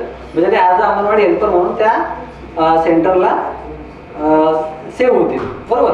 जर असं केस असेल तर रिटायर झालेले आहे, त्यांना इनॅक्टिव्ह केलं आणि तिथं दुसरे अंगणवाडी हेल्पर आहेत, काउंट नाही वाढणार का सर? मग नाही, काउंट कसा वाढेल? काउंट ऍक्टिव्ह तुम्हाला एकच दिसेल, काउंट नाही वाढणार तुमचा. AWC युजर मध्ये जाऊन तुम्ही त्या ठिकाणी ते नवीन यूज करू शकता. आता बऱ्याच ठिकाणी असंही होतं की अंगणवाडी हेल्परला अंगणवाडी वर्करचा चार्ज दिला जातो काही ठिकाणी. बरोबर. आता काय आहे की आपलं पोषण ट्रॅकर ऍप्लिकेशनला तुम्हाला प्रश्न विचारला होता की पोषण ट्रॅकर ऍप्लिकेशनचा वापरकर्ता कोण आहे. बरोबर. आता पोषण ट्रॅकर ऍप्लिकेशन वरती केवळ आणि केवळ अंगणवाडी सेविकांना ऍक्सेस दिला जातो, अंगणवाडी सेविका व्यतिरिक्त कोणालाच नाही. बरोबर. आता जर तुम्ही एखाद्या अंगणवाडी हेल्परला चार्ज दिला तर साहजिकच आपण काय करतो, युजर टाईप मध्ये अंगणवाडी हेल्पर सिलेक्ट करतो किंवा अंगणवाडी हेल्पर आहे युजर टाईप मध्ये अंगणवाडी हेल्पर सिलेक्ट करायचं. बरोबर आहे ना. ऍडिशनल चार्ज मार्क केला, एक कोणती अंगणवाडी सिलेक्ट करू शकतो. अंगणवाडी हेल्परच्या याच्यामध्ये ऍडिशनल चार्ज पण केलं, तुम्ही सगळं व्यवस्थित केलं, फक्त युजर टाईप मध्ये अंगणवाडी हेल्पर केलं, मोबाईल नंबर वेगळा दुसरा टाकला, त्याला सेव्ह केलं, परंतु तरी सुद्धा त्या अंगणवाडी हेल्पर पोषण ट्रॅकर ऍप्लिकेशनला लॉग इन करू शकत नाही. का करू शकत नाही? कारण युजर टाईप मध्ये आपण अंगणवाडी हेल्पर सिलेक्ट केलेला आहे. जोपर्यंत आपण युजर टाईप मध्ये अंगणवाडी वर्कर सिलेक्ट करत नाही तोपर्यंत, कारण आज काम त्या कोणाच्या करत आहेत आणि ते ऍडिशनल आहे, त्यांची मूळ जी प्रोफाईल आहे ते अंगणवाडी हेल्पर म्हणूनच आहे. ते ऍडिशनल चार्जची प्रोफाईल त्यांची अंगणवाडी वर्कर म्हणून जाईल, कारण आपण त्यांना वर्करचं काम करायला सांगत आहे, वर्करचा मोबाईल ते वापरत आहे, म्हणून ऍज अ युजर टाईप तिकडं अंगणवाडी वर्करच असलं पाहिजे. त्यानंतरच त्या अंगणवाडी हेल्परला आपण ऍडिशनल चार्ज देऊ शकतो, अदरवाईज त्या लॉग इन करू शकणार नाही. ठीक आहे. त्याच्यानंतर AWW दिसते, AWW बरोबर आहे ना, ते अंगणवाडी वर्करला दिसत असेल, पण तिला हेल्परचा चार्ज, हेल्परचा प्रमोशन झालं, तिला चार्ज प्रमोशन नाही म्हणत मी तुम्हाला, डायरेक्ट चार्ज दिला तुम्ही तिथले अंगणवाडी वर्कर अच्छा, चार्ज झाले नाही, हे आता worker म्हणून काम बघतो. हे तर वर्करच होईल आता. सर मग तिला वर्करच करायची का ते? हो. AW पण कुठं जिथे ऍडिशनल चार्ज येतात तिकडं त्यांची मुख्य प्रोफाईल जे राहील, मेन प्रोफाईल जे राहील, जे अंगणवाडी हेल्परच राहील. हिला ऑर्डर दिली ऍडिशनल चार्ज मध्ये तो जो कॉलम असते इकडे आपल्याला ऍडिशनल चार्ज मध्ये तुम्हाला इथं यस दिसेल आणि इथं तुम्हाला त्या अंगणवाडी हेल्परचं नाव दिसेल. बरोबर. तर अशा पद्धतीने तुम्हाला करावं लागेल. आणि ते युजर टाईप मध्ये तुम्हाला आता बघा दोन दिसतात, अंगणवाडी वर्कर आणि अंगणवाडी हेल्पर. बरोबर. तर ज्यांना तुम्ही ऍडिशनल चार्ज दिलेला असेल हेल्परला यस लागेल, तुम्हाला अंगणवाडी वर्करच दिसेल, त्याच्याशिवाय ते लॉग इन होणार नाही. ठीक आहे. त्याच्यानंतर नेक्स्ट लिहिलो कोणाला नंदुरबारने येतो मी बघितलं. बेसिकली आता एक महत्वाचा पार्ट आहे याच्यामध्ये बघा, जर तुम्हाला अंगणवाडी वर्करच्या कुठल्या कॅटेगरीमध्ये किती बेनिफिशरी आहे हे जर पाहायचं असेल तर मास्टर लिस्ट मध्ये बेनिफिशरी मध्ये आपण पाहू शकतो. अंगणवाडी वर्करने as a beneficiary dead mark केलेले बेनिफिशरी तुम्हाला इथं इनॅक्टिव्ह लिस्ट मध्ये दिसू शकतात. तुमच्या डॅशबोर्ड मधून इनॅक्टिव्ह केलेले बेनिफिशरी तुम्हाला या ठिकाणी दिसू शकतात. तुम्हाला प्री टेस्ट मध्ये एक प्रश्न विचारला होता की निष्क्रिय केलेले बेनिफिशरी डॅशबोर्ड मध्ये मास्टर लिस्ट मध्ये तुम्हाला किती महिन्यांसाठी दिसतात. त्याच्यामध्ये ऑप्शन दिले होते 6, 5, 4, 3. बरोबर. काही लोकांनी 6, 4, 5, 4, 3 काहीतरी लिहिलं, तर याचं अचूक उत्तर आहे 3 महिने. इथं वरती तुम्हाला दिसेल किंवा list of inactive beneficiaries will be display only for 3 months after being mark as inactive. Inactive mark केल्यानंतर 3 महिन्यापर्यंत तुम्हाला लाभार्थ्यांची यादी या ठिकाणी पाहता येऊ शकते. आता एखाद्या अंगणवाडी वर्करचा तुम्हाला कॉल आला की मॅडम माझ्या अंगणवाडी सेंटरमध्ये 3 ते 6 वर्षामध्ये एवढे मुलं आहेत परंतु ते एवढेच दिसतात, तर तुमचं सर्वात पहिली जबाबदारी आहे मास्टर लिस्टमध्ये यायचं, बेनिफिशरीमध्ये यायचं, फिल्टर डिटेल सिलेक्ट करायची, तिथं बेनिफिशरी कॅटेगरी सिलेक्ट करायची, तिथे ऍक्टिव्ह सिलेक्ट करायचं. ऍक्टिव्ह त्या अंगणवाडी सेंटरमध्ये किती बेनिफिशरी आहे तुम्हाला या ठिकाणी दिसेल. बरोबर. ते बेनिफिशरीची यादी या ठिकाणी नावासह आपण पाहू शकू. त्याचं आधारचं स्टेटस, मोबाईलचं स्टेटस, ते ऍक्टिव्ह आहे इनॅक्टिव्ह आहे सगळं आपण या ठिकाणी पाहू शकतो. एखादा कॉल तुम्हाला याच्यासाठी आला की बाबा बेनिफिशरी डुप्लिकेट झालाय, बेनिफिशरी काहीतरी डेट ऑफ बर्थ चुकली आहे, मग आम्हाला नव्याने याला जोडायचं आहे, तर तुम्ही या ठिकाणी त्याला डिॲक्टिवेट करू शकता. या ॲक्शनमध्ये इथे डिॲक्टिवेट बटन आहे, इथून डिॲक्टिवेट करू शकतो. परंतु याचा एक ड्रॉबॅक आहे की जेव्हा आपण डिॲक्टिवेट करतो तेव्हा आपले काही रिपोर्ट्स आहेत तुम्हाला दिसतील आता करंट मंथमध्ये आणि मंथली रिपोर्टमध्ये. आता कोणतरी मगाशी विचारलं होतं की ग्रोथ मॉनिटरिंग करताना किंवा मेजरिंग इफिशियन्सीमध्ये आम्हाला काही बेनिफिशरी जे आहेत म्हणजे त्यांचं ग्रोथ मॉनिटरिंग केलेलं असतं, पण तो अंगणवाडी वर्गाचा परफॉर्मन्स नेहमी 80, 90, 70% दिसतो, 100% दिसत नाही. त्याला रिझन होतं कारण तिथं आपण कन्सिडर करत होतो total active plus inactive beneficiary, पण तो आता तो शब्द आपण काढून टाकला मेजरिंग इफिशियन्सीसाठी. जिथं जिथं वजनाचा विषय येतो त्या ठिकाणी फक्त टोटल ऍक्टिव्ह बेनिफिशरीज आहेत जे अंगणवाडी वर्करच्या मोबाईलमध्ये आहे ते जिथे कन्सिडर केले जातात, परंतु बाकीच्या काही सेक्शनमध्ये अजूनही आपण active plus inactive beneficiaries consider करतो. मग सप्लिमेंटरी न्यूट्रिशन असेल, आधार व्हेरिफिकेशन असेल त्या महिन्याचं चालू किंवा बाकीचे काही रिपोर्ट असतील त्याच्यामध्ये ऍक्टिव्ह इनॅक्टिव्ह बेनिफिशरी तुम्हाला त्या ठिकाणी पाहायला मिळतात. आता ऍक्टिव्ह आणि इनॅक्टिव्हची कन्सेप्ट तुम्हाला सांगतो की ऍक्टिव्ह इनॅक्टिव्ह काय आहे. ऍक्टिव्ह म्हणजे जे आज अंगणवाडी वर्करच्या मोबाईलमध्ये दिसतात ते ऍक्टिव्ह. बरोबर. इनॅक्टिव्ह म्हणजे एकतर तुम्ही इथून डिॲक्टिवेट केलं, एकतर अंगणवाडी वर्करने बेनिफिशरी डेड केला किंवा एकतर एखाद्या बेनिफिशरी टेनर संपलं. म्हणजे 6 वर्षाचा बालकांना 6 वर्ष कंप्लीट केले असेल, प्रेग्नेंट वुमननं 10 महिने कंप्लीट केले असतील, लॅक्टेटिंग मदरने 6 महिने कंप्लीट केले असतील, अशी लोक इनॅक्टिव्ह होतात. बरोबर. आता शासनाला अपेक्षित हे आहे की एखादा बाल जर 10 तारखेला 6 वर्ष कंप्लीट करत असेल तर 10 तारखेच्या आत सगळ्या सेवा त्याला देणं अपेक्षित आहे. त्याला टीएचआर देणं अपेक्षित आहे, त्याला होम विजिट देणं अपेक्षित आहे, त्याची ग्रोथ मॉनिटरिंग करणं अपेक्षित आहे. कारण आपण मंथली सेवा देतो. बरोबर. जर समजा आपण 50 दिवसाचा टीएचआर एकदाच देऊन टाकतो तर त्या बाळाला 10 तारखेच्या आत आपण तो टीएचआर दिलेला आहे ऑलरेडी, मग आपल्याला तो इथं भरावा लागेल ना. जोपर्यंत आपण 25 दिवस दिला असं भरणार नाही तोपर्यंत दाखवेल का रेकॉर्डला नाही दाखवणार, त्याची वजन उंची घेतल्याशिवाय दाखवेल का रेकॉर्डला नाही दाखवणार. बरोबर. त्याच्यामुळं काय होतं की तो बेनिफिशरी होऊन जाते इनॅक्टिव्ह. इनॅक्टिव्ह झाल्यानंतर तुम्हाला डॅशबोर्डमध्ये दिसतो. इथं जेव्हा तुम्ही इनॅक्टिव्ह सिलेक्ट कराल तेव्हा 3 महिन्यापर्यंत तुम्हाला दिसतो, पण तो अंगणवाडी वर्करला तो दिसत नाही कारण तो आपला बेनिफिशरी जर आला नाही तर दिसून फायदा नाही. हे तुमच्या फक्त ॲक्नॉलेजमेंटसाठी या ठिकाणी दिलेलं आहे की अंगणवाडी वर्करनं तुम्हाला जर विचारलं की सर माझा असा बेनिफिशरी होता आता दिसत नाही, तर तुम्ही इथून स्टेटस चेक करू शकता की ऍक्टिव्ह आहे की इनॅक्टिव्ह. म्हणजे तुम्हाला उत्तर द्यायला सोपं पडेल की बाबा हा बेनिफिशरी तुमचा इनॅक्टिव्ह झालेला आहे काही कारणास्तव. ठीक आहे. तुम्ही नोटिफिकेशनमध्ये चेक करून घ्या कोणत्या कारणाने झालेलं आहे, कारण त्यांच्या नोटिफिकेशनमध्ये दिलेलं असतं. कारण त्यांच्या मोबाईलच्या जे माय नोटिफिकेशन दाखवलं होतं तिकडे दिलेलं असतं की कोणत्या कारणाने तो इनॅक्टिव्ह झालेला असतो. बरोबर. असं उत्तर तुम्ही त्या अंगणवाडी सेविकांना देऊ शकता. बरोबर. तर अशा पद्धतीनं आपण बेनिफिशरी पाहू शकतो. त्याच्यामुळे जेव्हा केव्हा इनॅक्टिव्ह बेनिफिशरीचा विषय येतो तर आपल्या अंगणवाडी वर्करला हे माहीत असणं आवश्यक आहे की माझ्या अंगणवाडी कार्यक्षेत्रातील किती असे बेनिफिशरी आहे जे टेनर कंप्लीट करणार आहे. समजा आता आपल्याकडे प्रेग्नेंट वुमन असतात 4-5, आपल्याला माहित असतं त्यांचे 10 महिने कधी कंप्लीट होणार आहे. लॅक्टेटिंग मदर असतात तेवढ्या, त्यांचे 6 महिने कधी कंप्लीट होणार आहेत. या सगळ्या बेनिफिशरीपैकी 2-4-5 बेनिफिशरी असे असतील की जे इनॅक्टिव्ह होणारे असतील आणि बाकीचे आपण हाताने करतो. इकडनं डॅशबोर्डवरून काही तुम्हाला रिक्वेस्ट आली तर तुम्ही डिॲक्टिव्हेट इकडनं डॅशबोर्डवरून करता. लक्षात ठेवा, जे बेनिफिशरी आपण डिॲक्टिव्हेट करत असतो ते बेनिफिशरी तुमच्या चालू महिन्याच्या परफॉर्मन्समध्ये इन्क्लूड केले जातात. सपोज आजची तारीख आहे 27, मी जर 10 एप्रिलला एखादा बेनिफिशरी इनॅक्टिव्ह केला तर तो 30 तारखेपर्यंत किंवा त्या महिन्यामध्ये 31 दिवस असेल तर 31 दिवसापर्यंत कॅरी फॉरवर्ड केला जातो. पुढच्या महिन्याच्या 1 तारखेपासून त्याला सोडून दिलं जातं. तो तुमच्या परफॉर्मन्समध्ये काउंट केला जात नाही, फक्त त्या महिन्यासाठी केला जातो. मग सपोज एखादा बेनिफिशरी तुमच्या याच्यामध्ये डुप्लिकेट जरी झाला असेल, त्याची डेट ऑफ बर्थ चुकली असेल, LMP चुकली असेल, काही जरी झालं असेल तर त्याला महिन्याच्या मध्ये डिॲक्टिव्हेट करू नका. महिन्याच्या मध्ये जर तुम्ही त्याला डिॲक्टिव्हेट केलं तर तो महिनाभर तुमच्या परफॉर्मन्समध्ये त्याला सेवा दिल्या नाही म्हणून दिसेल. त्याला तुम्ही महिन्याच्या शेवटी 30 तारखेला डिॲक्टिव्हेट करा. महिन्याच्या शेवटी म्हणजे 1 तारखेपासून तुम्हाला तो बेनिफिशरी दिसणार आहे. मागच्या 3 महिन्यात 30 दिवसामध्ये तुमच्या परफॉर्मन्समध्ये त्याच्यामध्ये अडथळा येणार नाही, जो डिॲक्टिव्हेट करायचा त्याला. बरोबर, अशा काही विशिष्ट केसेसमध्ये तुम्ही अशा पद्धतीनं हे स्ट्रॅटर्जी यूज करू शकता. बरोबर. त्याच्यानंतर ह्या अशा पद्धतीने आपण सगळ्या कॅटेगरीचे जे बेनिफिशरीज आहे याच्यामध्ये पाहू शकतो.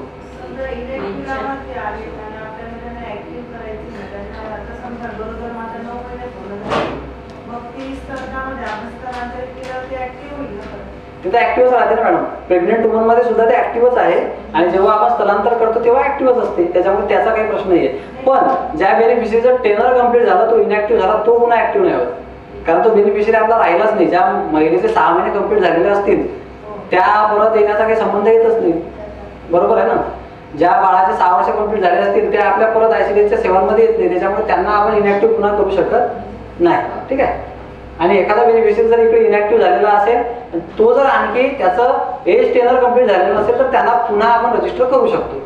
डिॲक्टिव्हेट केल्यानंतर त्याचा आधार जे आहे ते पुन्हा वापरता येऊ शकतं. जसं आता मी तुम्हाला मोबाईल नंबर वापरून दाखवला की एखाद्या AWC युजरला इनॅक्टिव्ह केल्यानंतर त्याच मोबाईल नंबरने पुन्हा त्या अंगणवाडी सेंटरच्या युजरला रजिस्टर करता येऊ शकतं. तसं सेम बेनिफिशरीशी आहे.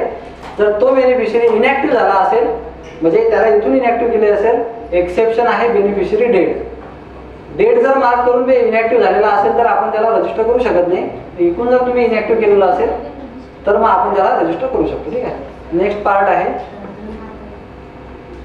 AWC युजर्स आहे. युजर्स मध्ये जे मगाशी तुम्हाला सांगितलं की ते भांडणं लागतात आणि याचे बेनिफिशरी डिॲक्टिव्हेट होतात वगैरे, तो त्याच्यासाठी हा महत्त्वाचा मुद्दा आहे थोडासा. बरोबर. जे युजर्स आपल्याला बनवावे लागतात बीट लेवलला ते युजर्स मधून बनवावे लागतात. आता हे युजरचं असं असतं की स्टेट लेवलच्या लॉगिन मधून खालचे सगळे युजर बनवता येऊ शकतात. स्टेट लेवलचं लॉगिन आहे त्याच्यामुळे खालचे सगळे युजर बनवता येऊ शकतात. तसं डिस्ट्रिक्टला गेलो डिस्ट्रिक्टचे खालचे सगळे बनवता येऊ शकतात. तसं प्रोजेक्टला गेलो प्रोजेक्टच्या खालचे सगळे बनवता येऊ शकतात. बरोबर. आता डॅशबोर्ड कोण कोण वापरतो प्रश्न होता आपल्या प्री टेस्टमध्ये की डॅशबोर्ड कोण कोण वापरतं. त्याच्यामध्ये ऑप्शन होते तुम्हाला CDPO, ICDS पर्यवेक्षिका, DPO आणि वरील सर्व. कोण वापरतं? वरील सर्व. म्हणजे कॉन्फिडन्स दिसून राहिला तुमच्या उत्तरात. बरोबर. वरील सर्व जे आहे डॅशबोर्ड वापरतात. बरोबर. त्याच्यामुळं आपल्याला डॅशबोर्डचे जे क्रेडेन्शियल बनवायचे आहेत ते पर्यवेक्षिका यांच्या स्टेजपर्यंत बनवायचे, यांच्या लेवलपर्यंत बनवायचे. अंगणवाडी वर्करसाठी आपलं क्वेश्चन ट्रॅकर ऍप्लिकेशन आहे.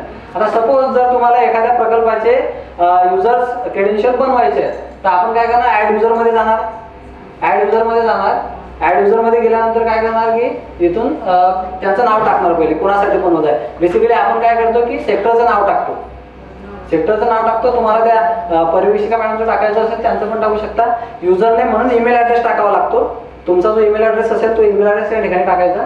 तिथं स्टेटसमध्ये ऍक्टिव्ह सिलेक्ट करायचं. आम्ही बीटचा मेल आयडी टाकलाय सर. कोणताही तुम्हाला वाटेल तुमच्या जो लक्षात राहील तो मेल आयडी तुम्ही टाकू शकता. ॲज अ युजर नेम आपल्याला तो सिलेक्ट करायचा आहे किंवा वापरायचा आहे.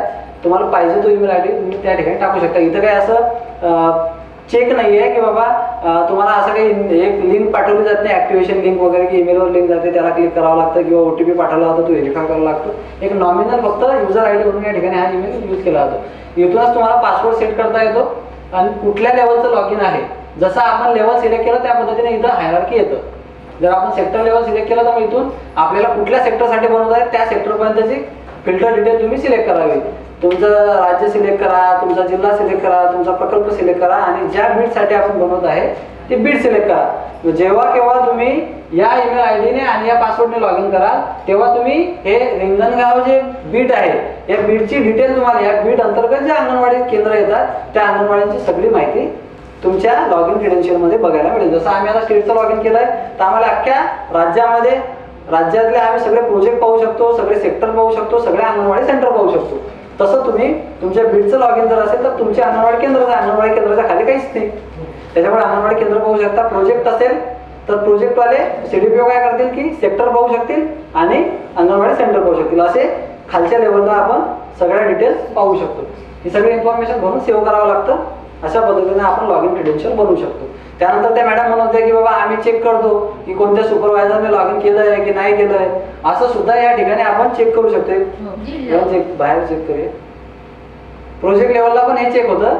आता तुमच्यापैकी जे CDPO असतील त्यांनी आवर्जून हे प्रकर्षाने चेक केलं पाहिजे दररोज की बाबा आपल्या प्रकल्पामध्ये सुपरवायझर कोण कोणत्या दिवशी लॉग इन करत आहे. म्हणजे लॉग इन करत आहे याचा अर्थ काय होते की तुम्ही डॅशबोर्ड पाहिला म्हणजे तुम्ही मॉनिटरिंग केलं काहीतरी, बरोबर ना. नाही तर मग काय असं आहे की लॉग इन करायचं सकाळी आणि लॉग आउट करून टाकायचं म्हणजे तिथं डेट अपडेट होऊन जाते बरोबर की आज लॉग इन केलं होतं. तसं नाही ना सर, जी काही माहिती आपण चेंजेस केली सुपरवायझर लेवलवर झाली तर ती पण तिथे डिटेल दिसतात ना CDPO ना. नाही सगळं नाही ते तर दिसते पण आता तुम्ही म्हणता की बाबा ट्रेनिंग मध्ये आपल्याला सांगलं आता CDPO आपण तपासणार आहे. मग आता काय करायचं सकाळी उठल्या पहिले लॉग इन क्रेडेन्शियल बघायचे, डॅशबोर्ड लॉग इन करायचं, लॉग इन बघायचं ते लॉग आउट हो की नाही हो. मोबाईल आपला ठेवून द्यायचा, बाकीचे कामं आपले स्वयंपाक पाणी चहा पाणी इकडे तिकडे फिरणं असतं व्हिजिट डोक्याला तर आपली आहे की नाही. दुसऱ्या दिवशी तुमच्या CDPO ला दिसतेच की मॅडमला लॉग इन केलं होतं. 5 मिनिटाला टाइम आउट होतं आणि आपोआप लॉग आउट होतं ते. लॉग आउट जरी झालं तरी आम्हाला दिसतं इथं वेळ दिसते ना कालची तारीख आणि किती तारखेला, किती वाजता. सर म्हणजे बाबा आमचा सुपरवायझर किती म्हणजे कामाप्रती डेडिकेटेड आहे. सकाळी 7 वाजता लॉग इन. सर त्याच्यावरती एक उपाय सांगते की आमच्यापेक्षा आमच्या वरिष्ठांना जास्त काम केलं पाहिजे. की समजा आधार व्हेरिफिकेशन आहे यांनी लॉग इन एवढा वेळ केलेलं होतं मग का नाही वाढले यांचे बीटचे. मग ते करतीलच ना, ते अपेक्षित आहेच मॅडम त्यांच्याकडून. त्यांनी केलंच पाहिजे. बघा इथं आता हे लॉग इन क्रेडेन्शियल दिलेलं आहे, याच्यामध्ये लास्ट लॉग इन मध्ये दिलेलं आहे. आता हे कोणाचं लॉग इन आहे? ज्योत्स्ना पाटील आहेत, सेक्टर लेवल आहे, धुळ्याचे, बरोबर. धुळ्याच्या ज्योत्स्ना पाटील आहे, त्यांचं 6 एप्रिलला शेवटचं लॉग इन आहे 4:17 म्हणजे मागच्या 20 दिवसामध्ये त्यांनी ऍप्लिकेशन डॅशबोर्डला लॉग इनच केलेलं नाही. म्हणजे त्यांच्या बीटची काय परिस्थिती आहे त्यांना माहीतच नाही. किती बेनिफिशियरी ऍक्टिव्ह झाले, किती इनऍक्टिव्ह झाले, काय आधार व्हेरिफिकेशन आहे, काय THRची प्रोसेस आहे, बरोबर. तर अशा पद्धतीने आपण या ठिकाणी हे पाहू शकतो, बरोबर. सगळी या ठिकाणी डिटेल दिलेली असतात की कोण किती वाजता काय लॉग इन केलं, बरोबर. तर हे आपण आवश्यक याचा वापर केला पाहिजे. पुढचं पाहूया आपण. याच्यामध्ये सुपरवायझरला जर ऍडिशनल चार्ज असेल तर 2 करू शकतो ना. फक्त ईमेल 2 लागतील आणि सुपरवायझरला असं ऍडिशनल चार्ज सारखं काही बटन नाही कारण हे क्रेडेन्शियल वेगळे आहेत सेपरेट. याच्यात डेटा एंट्री नाही आहे त्याच्यामुळे काय अडचण नाही. बट ऐसा ईमेल नहीं होना सर चाहिए जैसे डेटा एंट्री नाही आहे पण अपडेशन बघावं लागतं ना. काय करायचं आता सपोज त्यांच्याकडे 2 ईमेल नसेल समजा. आता त्यांचा जर पहिला ईमेल त्यांच्या नावाने काहीतरी असेल abc@gmail.com तर तुम्ही सिम्पली असा abc1@gmail.com ठेवू शकता. abc1@gmail.com म्हणजे त्याच्या लक्षात येईल की बाबा ABC हा आपल्या स्वतःच्या बीटचा आहे, ABC1 हा आपल्या ऍडिशनल बीटचा आहे. म्हणजे लक्षात पण राहील आणि पुन्हा दुसरे नवीन ईमेल बनवण्याची आवश्यकता पण भासणार. सर आम्ही काय केलंय आमच्या नंदुरबार जिल्ह्यामध्ये खूप सारे माझ्याकडे एक मी आयडी क्रिएट करत होतो COM.com जो आहे त्याच्या जागी CIM झाली. खूप वेळा एडिट करायचा प्रयत्न करतो तुझ्या होतं नाही एडिट होते ना. आता सपोज आता इथे एडिट मध्ये गेलो मी. नाही आता जर नंदुरबार प्रोजेक्ट इनका नंदुरबार सर आपल्या पूर्ण जिल्ह्याला आपण बीट आयडी दिलेला आहे ना. नाही बीट नाही मग आमच्या हा सांगा सर तुमचं कोणतं सेक्टर आहे तुमचं? आष्टे 1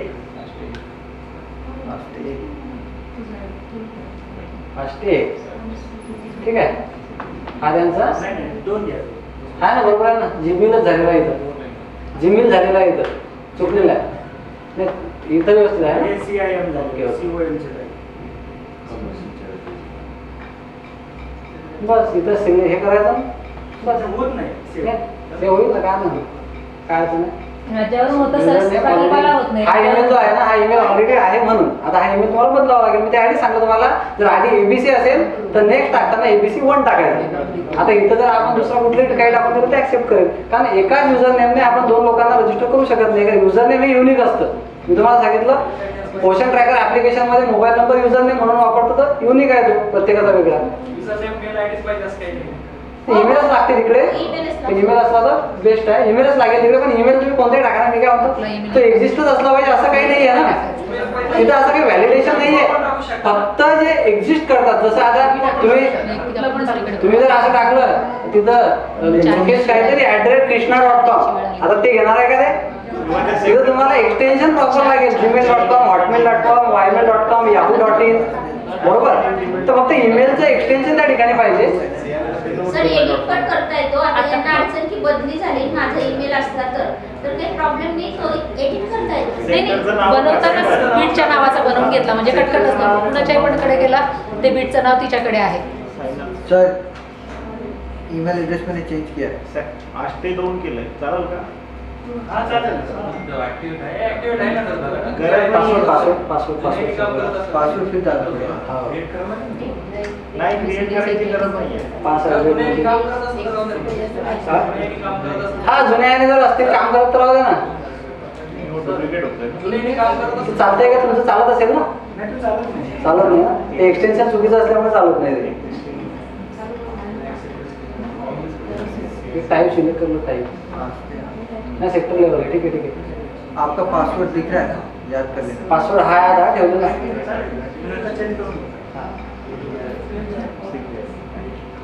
ठीक आहे. User has been created successfully. ते जर सिस्टमला एक्झिस्ट करत असेल तर डुप्लिकेट एंट्री ऍक्सेप्ट होत नाही सिम्पली. आणि त्याला काय असं चेक नाही आहे की तो ओरिजिनल ईमेल पाहिजे, फक्त फॉर्मॅट तो पाहिजे. फॉर्मॅट तो असला पाहिजे, विषय संपला. त्याच्यानंतर AWC इन्फ्रा. आता जो आपला मगाशी विषय चालू होता ते AWC इन्फ्राची इन्फॉर्मेशन जे आहे, सुरुवातीला आपल्या अंगणवाडी ताईंच्या मोबाईलमध्ये ऑप्शन होतं AWC इन्फ्रा, परंतु त्याच्यामध्ये काही डेटा एंट्रीमध्ये त्रुटी होत्या आणि जो डेटा अंगणवाडी वर्कर मार्फत त्या ठिकाणी प्रविष्ट केला गेलेला होता त्याच्यामध्ये ॲक्युरसी कमी होती. बरोबर. म्हणजे आपल्याकडं एकीकडे 90,000 प्लस ओन बिल्डिंग्स आहेत आणि आपल्या AWC इन्फ्राचा डेटा सांगतो 36,000 आहे. म्हणजे एवढा गॅप त्या डेटा एंट्रीमध्ये होता. बरोबर. डेटा एंट्री झालेली होती परंतु प्रॉपर डेटा त्या ठिकाणी नव्हता. आता आपल्याला जर एखाद्या अंगणवाडी सेंटरसाठी AWC इन्फ्राची इन्फॉर्मेशन भरायची आहे तर पार आपल्याला अंगणवाडी सेंटर लेवलपर्यंत इन्फॉर्मेशन किंवा फिल्टर डिटेल सिलेक्ट करावे लागतील. सिलेक्ट केल्यानंतर इथं सर्चला क्लिक करावं लागेल. सर्च केल्यानंतर या ठिकाणी आपल्याला या प्रकारची माहिती दिसेल. आता इथं बघा, इथं पहिले सक्षम AWC तो एक ऑप्शन होता, आता तो इथून आपण काढून टाकलाय, तो आतमध्ये टाकलाय. तिकडून तुम्ही इन्फॉर्मेशन भरली म्हणजे आता इथून आपण पुन्हा काय करणार आहोत की इथून हे काढून टाकणार आहोत कम्युनिटी बिल्डिंग. हे कम्युनिटी बिल्डिंग आपण ओन मध्ये टाकणार आहोत, कारण इथं ओन सिलेक्ट केल्यानंतर पुरा स्कूल, पंचायत आणि अदर सिलेक्ट करण्याची आवश्यकता नाही आहे. त्याच्यामुळे ओन, रेंटेड आणि कम्युनिटी बिल्डिंग, जेव्हा कम्युनिटी बिल्डिंगला क्लिक करू तिघांपैकी तेव्हा हे ऑप्शन सिलेक्ट येतील. त्याच्यानंतर मग आपण याच्यापैकी काहीतरी सिलेक्ट करू शकू. बरोबर. आता काय होतंय की इकडे ओन पण सिलेक्ट करावं लागत आहे आणि इकडे कम्युनिटी बिल्डिंग पण सिलेक्ट करावं लागत आहे. ते 1-2 दिवसामध्ये होऊन जाईल, मी पाठवलेलं आहे. त्याच्यानंतर बिल्डिंग टाईपमध्ये 3-4 प्रश्न आहेत की कच्ची आहे, पक्की आहे, कशी आहे. वन टाइम ऍक्टिव्हिटी आहे एकदम. माझ्यामध्ये 43+3 46 52 52 प्रश्न आहेत. आता मॅडम 52 प्रश्न याच्यामध्ये आहेत. वन टाइम ऍक्टिव्हिटी आहे. रेडिओ बटन या ठिकाणी दिलेले आहे. फक्त सिलेक्ट करायचं, मॅन्युअली याच्यामध्ये कुठलीही डेटा एंट्री करायची नाही. जर तुमच्याकडे इन्फॉर्मेशन असेल तर 5 मिनिटापेक्षा जास्त मोठं काम हे नाही आहे आणि हे महत्त्वाचं आहे. म्हणजे आयुक्तालय स्तरावरून सुद्धा याचा मोठ्या प्रमाणात फॉलोअप घेतला जाते. तुमच्यासाठी कामाचं आहे की वेळोवेळी AWC इन्फ्राबाबत तुम्हाला वेळोवेळी माहिती मागितली जाते. बरोबर. की बाबा काय बिल्डिंग आहे, काय नाही. आता AWC इन्फ्राचाच आपण मंथली रिपोर्टमध्ये एक मासिक अहवाल सुद्धा दिलेला आहे. म्हणजे तुम्हाला एक मंथली रिपोर्ट सुद्धा मिळेल की बाबा आपल्या तालुक्यातील किंवा आपल्या प्रकल्पातील, आपल्या बीटमधील अंगणवाडी सेंटरची काय स्थिती आहे. बरोबर. त्याच्यामध्ये आपण 10 filter at a time select करू शकतो. 52 क्वेश्चन्स आहेत, त्याच्यापैकी 10 क्वेश्चनची इन्फॉर्मेशन आपण ॲट अ टाइम बघू शकतो, ती डाउनलोड पण करू शकतो. त्याच्यामुळे आपल्यासाठी सुद्धा हे सोयीस्कर असणार आहे भविष्यात इन्स्टंट माहिती मिळायला. कारण आपल्याकडे रेकॉर्ड नसतं की बाबा घडी मग तुम्हाला तपासावं लागते की आपल्याकडे ओन बिल्डिंग किती आहे, रेंटेड किती आहे, शाळेत किती बसतात वगैरे वगैरे, नाही का. त्याच्यामुळे हे सगळ्यांनी प्रायोरिटीने हे सगळं एकदा अपडेट करून घ्या, जेणेकरून भविष्यामध्ये आपल्याकडे ही इन्फॉर्मेशन मग उपलब्ध राहील. ठीक आहे. तर हे जो माझा पार्ट होता तो या ठिकाणी समाप्त होत आहे. आता मी गगनजींना रिक्वेस्ट करेल की त्यांनी या ठिकाणी यावं आणि पुढचं मार्गदर्शन तुम्हाला करावं. Gaganji, over to you.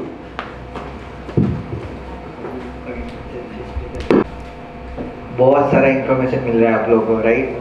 अभी थोड़ा सा ही बचा है करेंट मंथ और मंथली रिपोर्ट. उसमें चार पांच सेक्शन है, वो मैं एक्सप्लेन करता हूँ. तो अभी जो मंथली रिपोर्ट देख रहे थे, मास्टर्स लिस्ट देख रहे थे, वहाँ पे बेनिफिशियरी था, राइट. अभी यहाँ पे भी बेनिफिशियरीज है और आगे भी आप मंथली रिपोर्ट में जाओगे वहाँ पे भी बेनिफिशियरीज हैं, राइट. तो 3 जगह पे जो बेनिफिशियरीज दिख रहा है ना, उसका मीनिंग अलग अलग है. मतलब मंथली रिपोर्ट मास्टर्स लिस्ट में क्या था, बेनिफिशियरी मतलब जो इंडिविजुअल बेनिफिशियरी जिसको आप डीएक्टिवेट कर सकते हैं.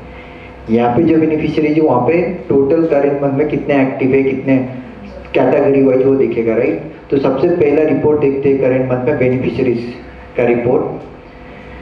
तो अभी आपने बहुत सारा रिपोर्ट्स देखा है, उसमें आपको एक चीज़ ये समझ में आ गया कि आपको फिल्टर कैसे यूज़ करना है, राइट. आप फिल्टर यूज कर सकते हैं अपने सेक्टर लेवल पर. और दूसरा इम्पोर्टेंट चीज़ क्या है कि सारे रिपोर्ट्स आप डाउनलोड कर सकते हैं करेंट मंथ और मंथली रिपोर्ट में. मंथली रिपोर्ट में क्या है कि आप एक्सेल फॉर्मेट में भी डाउनलोड कर सकते हैं, पीडीएफ फॉर्मेट में भी डाउनलोड कर सकते हैं, ठीक है. अभी जो बेनिफिशियरीज दिख रहा है नीचे पे इधर, सो अभी मेरा स्टेट का लॉगिन है, राइट. अभी आपको क्या करना है कि आपके पास डेटा आ गया, आपके पास मतलब यूजर कैसे क्रिएट करना है. आंगनवाड़ी ताई को बोला कि डेटा फीडिंग करो, अभी आपको वो डेटा को यूज करना है, राइट. अब यूज कैसे करेंगे, पोर्शन क्या कर रियल टाइम बोला है, राइट. रियल टाइम मतलब जो रियल में चल रहा है उसको आप मॉनिटर करेंगे. अभी स्टेट का लॉगिन में मेरे डिस्ट्रिक्ट वाइज बेनिफिशियरीज रिपोर्ट के अंदर टोटल बेनिफिशियरीज दिख रहे हैं. करेंट मंथ में जो टोटल बेनिफिशियरीज दिख रहे हैं, ऐसे बेनिफिशियरीज जिसको आप सर्विस दे रहे हैं, टोटल कैटेगरी वाइज डिवाइड है वो, राइट. जो एप्लीकेशन में दिख रहा है वो आपको डैशबोर्ड में दिखेगा. मुंबई सिटी क्लिक करेंगे तो आप नीचे जा सकते हैं. एक लॉजिक ये है कि आपको ऊपर में वो फिल्टर यूज करने से अच्छा आप जब अपने प्रोजेक्ट में क्लिक करेंगे या बीच में क्लिक करेंगे, जहाँ पे भी ब्लू कलर है वो फर्दर लिंक है, मतलब वो एक लिंक है.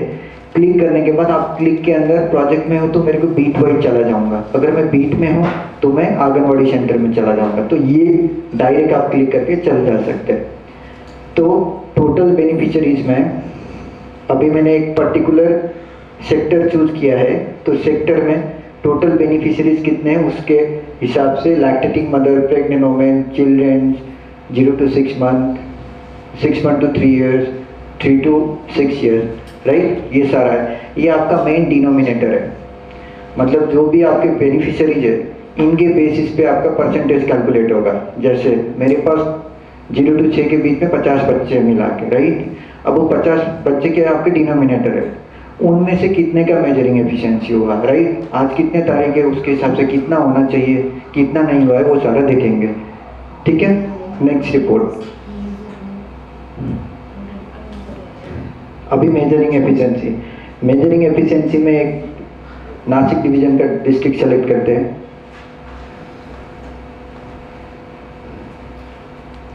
नंदुरबार. आज कितना तारीख है,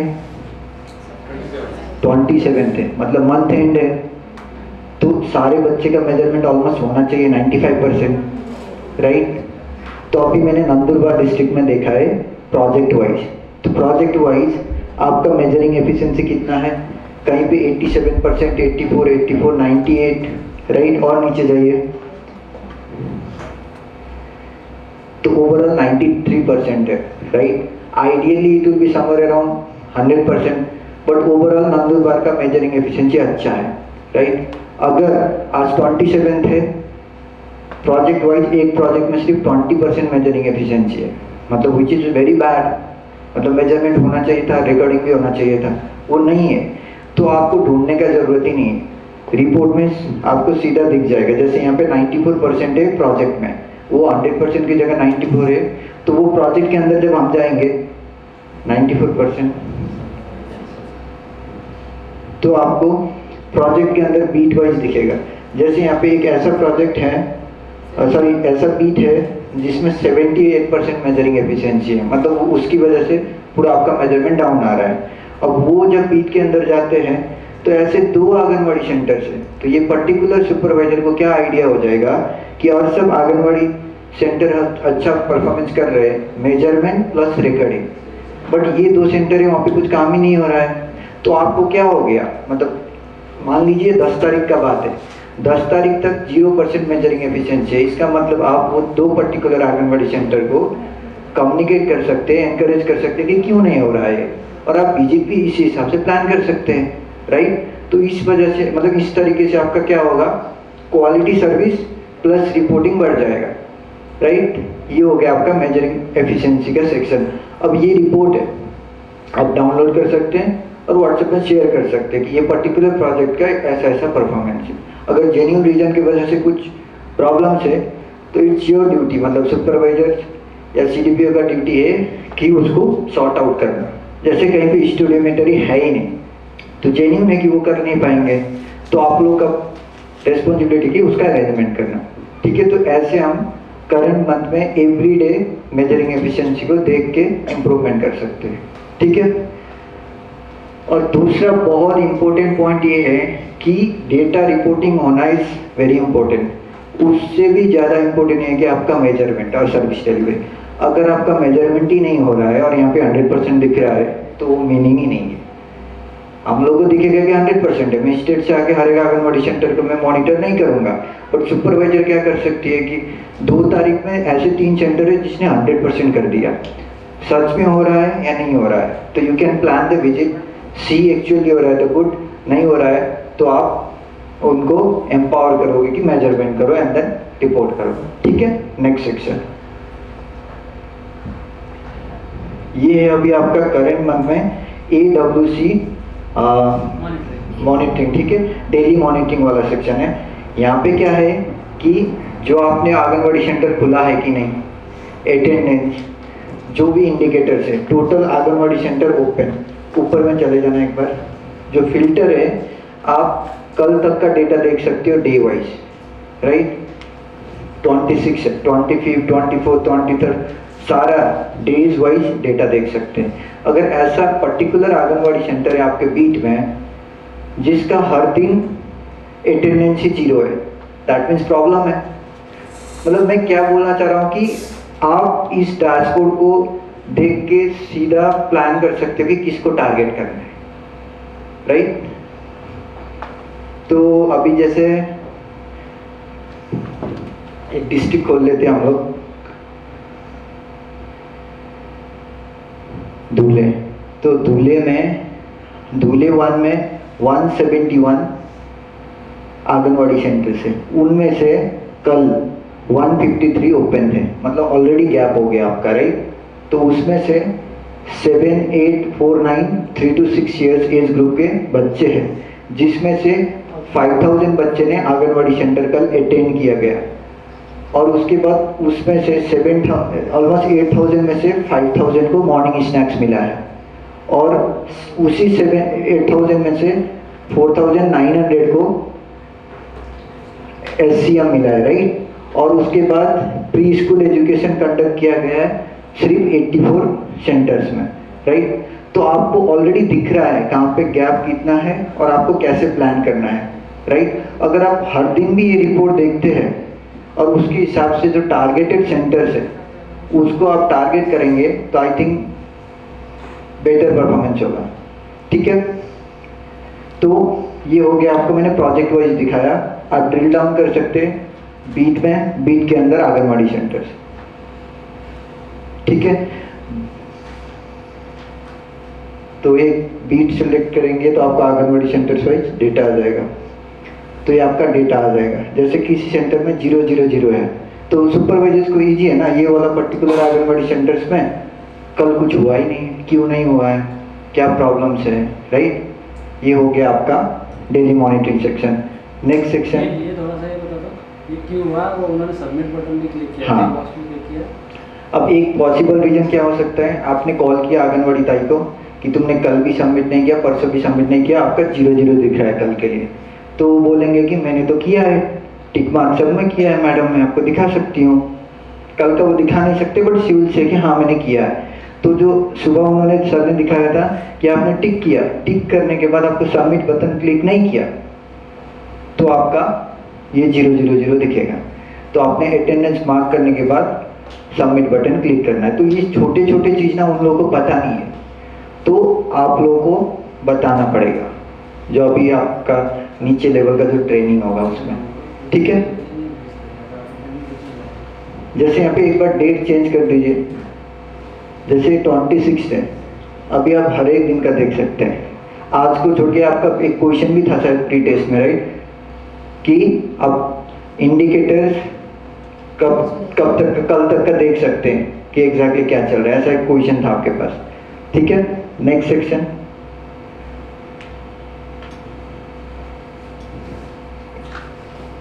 तो ये आपका EWC ऑपरेशनल स्टेटस है, ठीक है। इसमें एक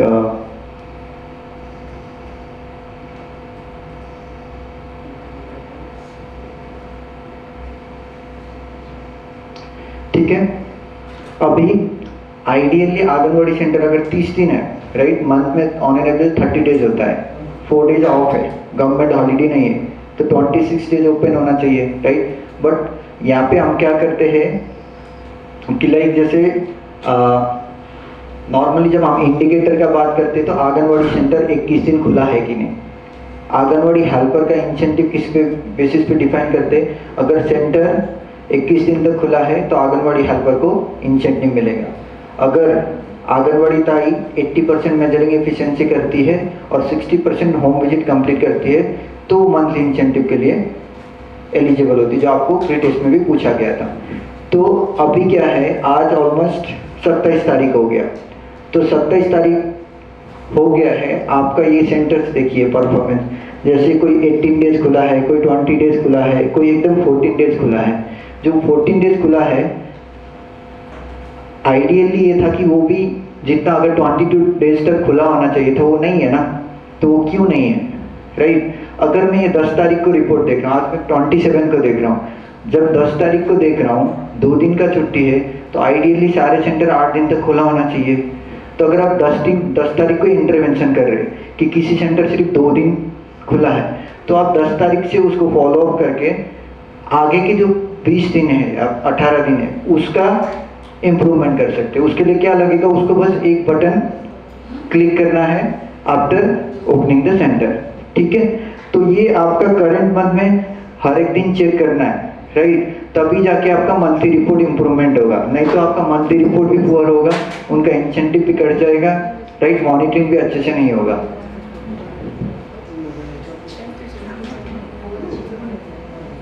नेक्स्ट है होम विजिट्स।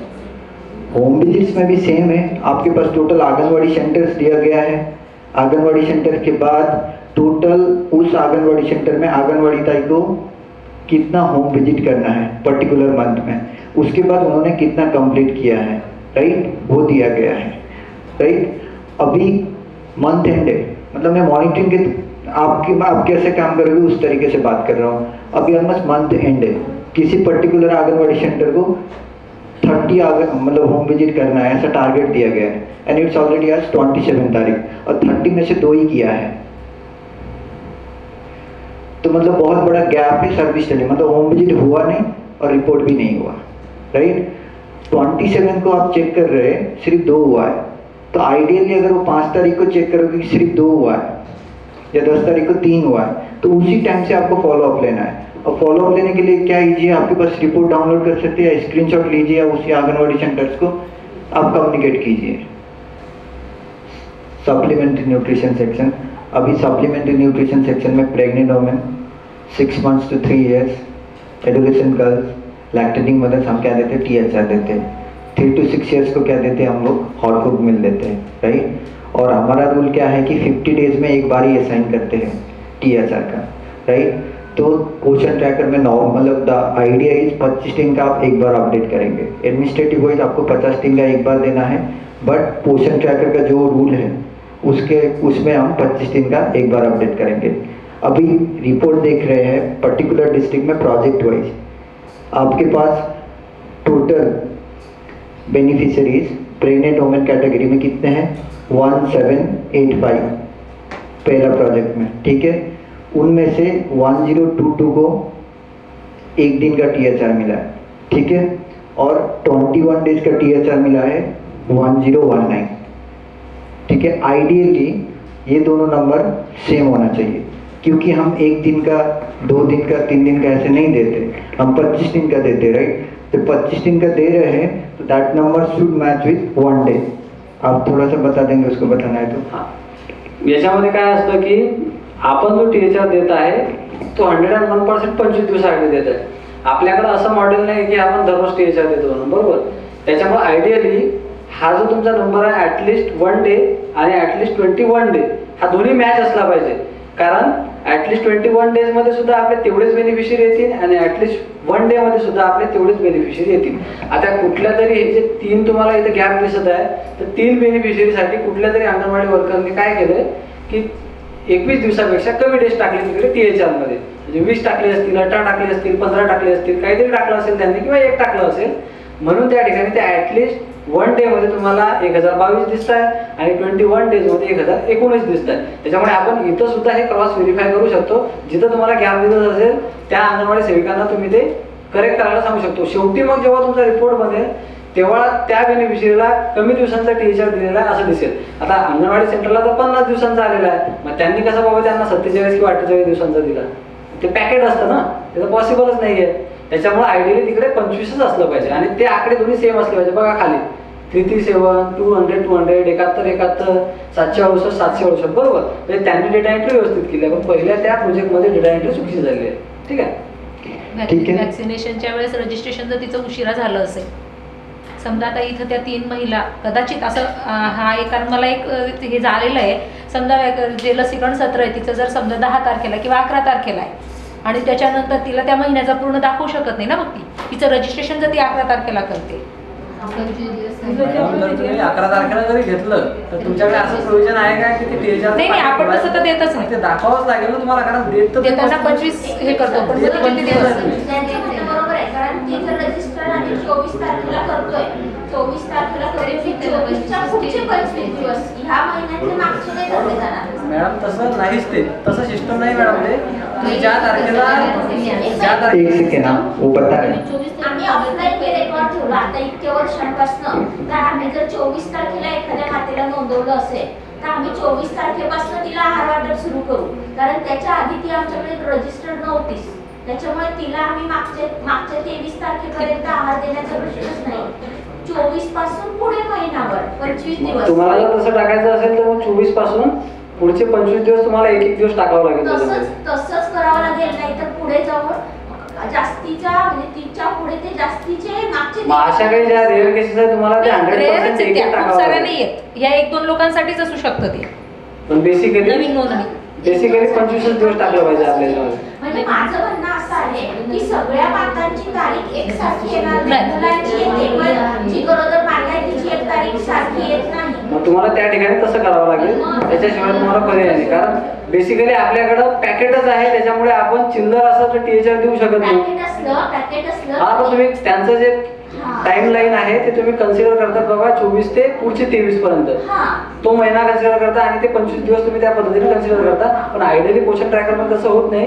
तुम्ही ज्या तारखेला एंट्री करताय त्या महिन्यासाठी एंट्री करताय असं कन्सिडर केलं जातं आणि एका महिन्यात मॅक्झिमम 25 दिवस आपण THR देतो, त्याच्यापेक्षा जास्त देत नाही, बरोबर. म्हणून 25 दिवसांची आपण एंट्री करू शकतो. आणि 30 तारखेला जरी केलं गरोदर साठी होईल, स्तनदा किंवा बच्चूसाठी हा फरक होणार नाही. बच्चूसाठी नाही होणार. हा, आणि स्तनदाला पण होणार नाही, कारण ती ऑलरेडी आपल्याकडे आहे गरोदर म्हणून. आता तुम्ही जर इकडे बघितलं तर इकडे पण तुम्हाला डिफरन्स दिसेल. व्हायला नको तो. तर आयडियली ते व्हायला नको. आम्ही तेच सांगतोय की आयडियली तो जो डिफरन्स आहे तो दिसायला नको. ते दोन्ही जे डिजिट आहेत किंवा काउंट आहेत ते सेम असायला पाहिजे. ठीक आहे.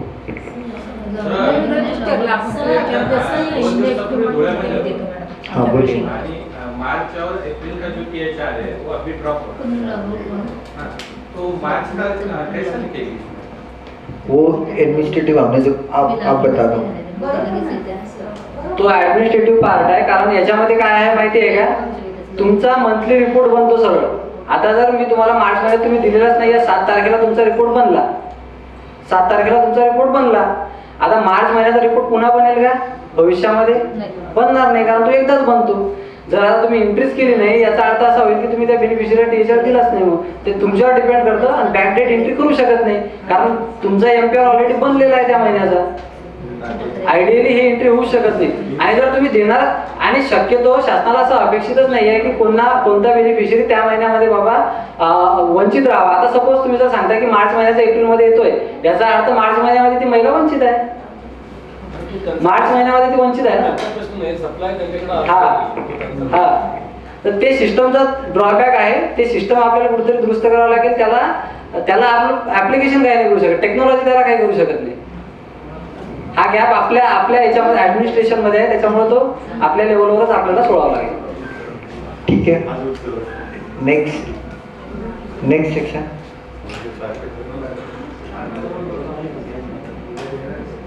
अभी आपने करंट मंथ का देख लिया, डे वाइज या वीक वाइज जो मॉनिटर करना है, उसके बेसिस पे आपका क्या है, मंथली रिपोर्ट आ गया मार्च का, सारे जो इंडिकेटर्स हैं, राइट. अभी मंथली रिपोर्ट का यूटिलाइजेशन क्या है? अभी मंथली रिपोर्ट में सारा मंथ का रिपोर्ट आएगा किसी भी इंडिकेटर के लिए. अभी सबसे पहला काम क्या है कि जैसे एग्जांपल ग्रोथ मॉनिटरिंग में देख रहा हूँ लास्ट मंथ का. अभी लास्ट मंथ का ग्रोथ मॉनिटरिंग एज सुपरवाइजर देख रहा हूँ, मेरे पास 25 आंगनवाड़ी सेंटर्स हैं. एक पर्टिकुलर ऐसा आंगनवाड़ी सेंटर है जहाँ पे सैम का नंबर है 7 सैम चिल्ड्रन है मेरे पास. तो मेरे को आइडियली ये पता चलता है कि उस पर्टिकुलर आंगनवाड़ी सेंटर में फोकस होना चाहिए, तो आगे कर दो. जैसे सप्लीमेंट्री न्यूट्रिशन का आपने इस मंथ में पूरा मॉनिटर किया, सारे आंगनवाड़ी सेंटर को बोला कि आप प्रॉपरली सप्लीमेंट्री न्यूट्रिशन जो प्रोवाइड करना है टीएसआर प्रोवाइड करो, या आंगनवाड़ी सेंटर्स 21 डेज ओपन होना चाहिए, राइट. उसके हिसाब से लास्ट मंथ में ऐसे 3 सेंटर है जहाँ पे गैप दिखा बहुत बड़ा. तो स्टार्टिंग ऑफ द मंथ आप उस पर्टिकुलर सेंटर को फोकस कर सकते हैं. अदरवाइज जैसे होम विजिट है, अभी आपके पास चेक्स नहीं है, मैं घर बैठे बैठे क्या कर सकता हूँ, 100% होम विजिट्स कंप्लीट कर सकता हूँ. यहाँ बैठ के मैंने कर दिया सारा होम विजिट्स, राइट.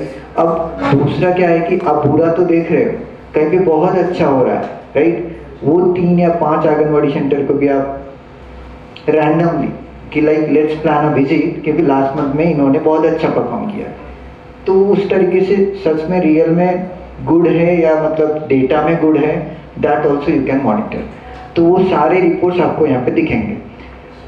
तो सबसे पहला सेक्शन है supplementary nutrition. Supplementary nutrition section में आपका category wise pregnant women, lactating mothers, 6 month to 3 years, 3 to 6 years, number कितना है और कितने लोगों को मिला है वो आपको रिपोर्ट मिल जाएगा. जैसे ये हमने क्या सिलेक्ट किया है, अभी स्टेट को सिलेक्ट किया है, राइट. अभी स्टेट में प्रेग्नेंट वुमेन ऑलमोस्ट 5 लाख हैं, जिसमें से लास्ट मंथ में 1.81 लाख क्या बोलते हैं प्रेग्नेंट वुमेन को मोर देन 20 डेज का टीएचआर मिला है, which is a very big gap, right. तो ऐसे आप रिपोर्ट्स को यूटिलाइज करेंगे. इस सेक्शन में आप ड्रिल डाउन नहीं कर सकते आई थिंक, अदरवाइज और सारे रिपोर्ट्स में आप ड्रिल डाउन करके आंगनवाड़ी लेवल तक देख सकते सिचुएशन क्या है, ठीक है. और ये जो रिपोर्ट्स है आप डाउनलोड कर सकते हैं दोनों फॉर्मेट में, पीडीएफ और एक्सेल फॉर्मेट में, ठीक है. जब वो एक्सेल फॉर्मेट डाउनलोड करते हैं, कोई बहुत एक्टिव सुपरवाइजर्स या सीडीपीओ है वो क्या करते हैं कि उन्होंने रिपोर्ट डाउनलोड किया, ठीक है, ग्रोथ मॉनिटरिंग का, उन्होंने मेजरिंग एफिशिएंसी को एसेंडिंग या डिसेंडिंग ऑर्डर में लगाया कि सबसे अच्छा ग्रीन, सबसे बुरा रेड, ऐसा, ठीक है. वो करने के बाद वो व्हाट्सएप में सेंड करने वाले.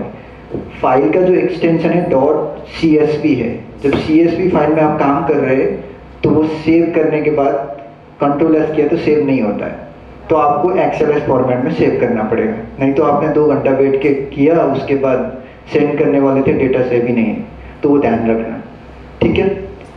प्रोजेक्ट लेवल से हाइपरलिंक, हाँ, तो यहाँ पे प्रोजेक्ट लेवल से आपके पास हाइपरलिंक है, मतलब ड्रिल डाउन कर सकते हैं. जैसे प्रेग्नेंट वुमेन का एक क्लिक कीजिए 707, तो आपको डेटा मिल जाएगा, ठीक है. और वो रिपोर्ट में आप डिटेल देख सकते हैं. जैसे जहाँ पे 0 है वो सारा आपका टारगेट है, राइट. ठीक है, आंगनवाड़ी कौन सा है, कोड, बेनिफिशियरी नेम, टाइप, कितने दिन तक दिया गया है. इथं दिसतं तुम्हाला किती दिवसासाठी दिला आहे. इथं 24 लिहिलेलं आहे. असं आपण आयडेंटिफाय करू शकतो की किती दिवसासाठी टीएचा दिलेला आहे. लिस्टमध्ये तुम्ही पाहू शकता.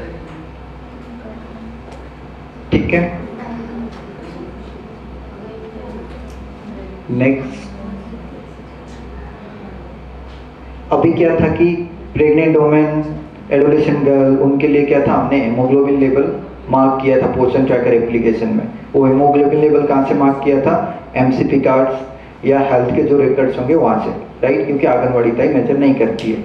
वो हेमोग्लोबिन लेवल से कितने आपके लैक्टेटिंग मदर्स, प्रेग्नेंट मदर्स, कितने ऐसे एनीमिक है वो आपको यहाँ से पता चल जाएगा, राइट. जैसे लास्ट मंथ में एक पर्टिकुलर डिस्ट्रिक्ट सिलेक्ट करते हैं, ठीक है. जैसे लास्ट मंथ में मैंने एक डिस्ट्रिक्ट सिलेक्ट किया है, प्रोजेक्ट के अंदर चले जाते हैं और एक सेंटर के अंदर चले जाते हैं. जैसे एक पर्टिकुलर बीट है जिसमें यस, अभी इधर में कोई है क्या एनीमिक आपको दिख रहा है, नंदुरबार सिलेक्ट कर रहे हैं, ठीक है.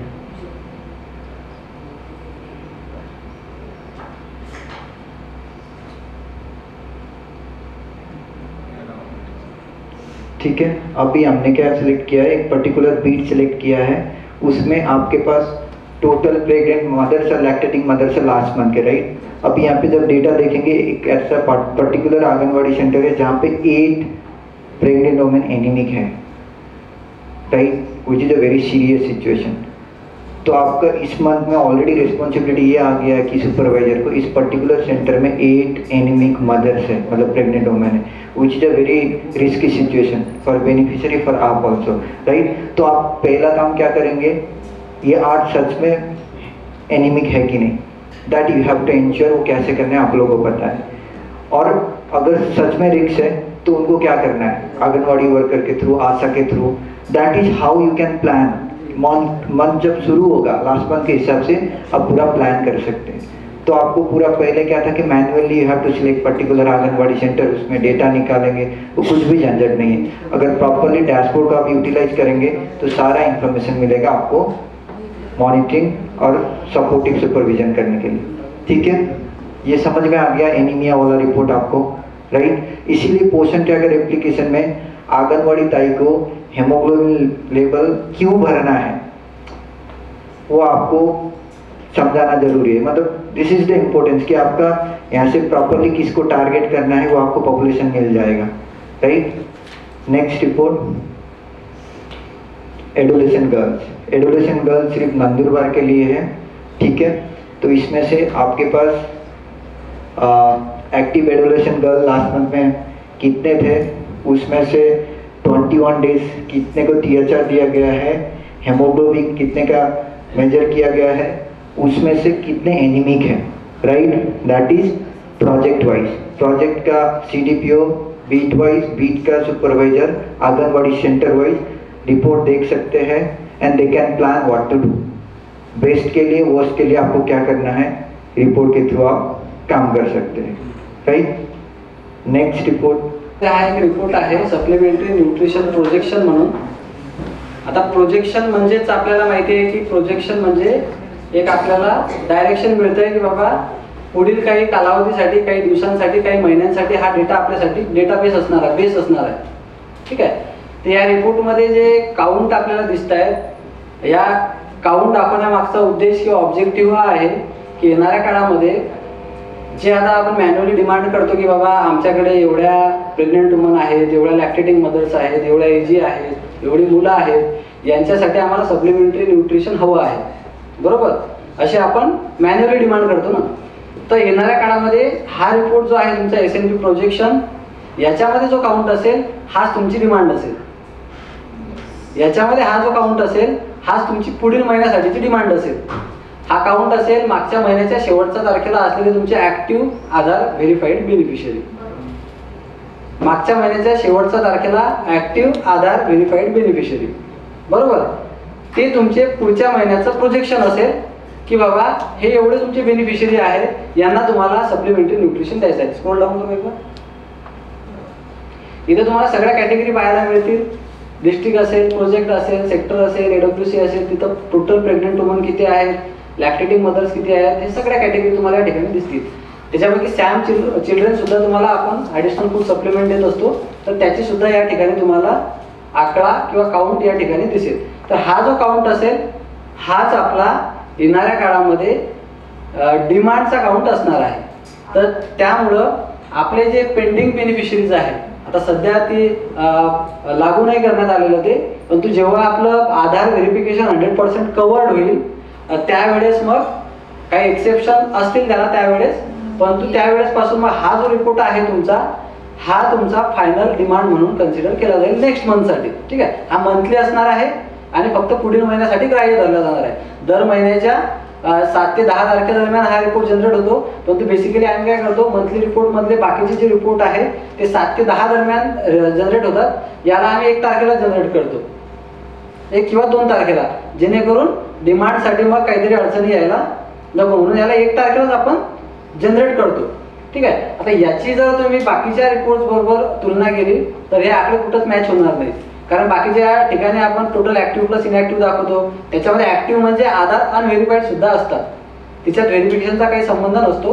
परंतु इथं ऍक्टिव्हचा अर्थ असा आहे की केवळ आधार व्हेरीफाईड, जे इथं जे बेनिफिशियरी आपण कन्सिडर करतोय ते ऍक्टिव्ह आधार व्हेरीफाईड आहे मागच्या महिन्याच्या शेवटच्या दिवसाप्रमाणे, बरोबर. त्याच्यामुळे हा दुसऱ्या रिपोर्ट सोबत हा रिपोर्ट तुम्ही कम्पेअर करू नका.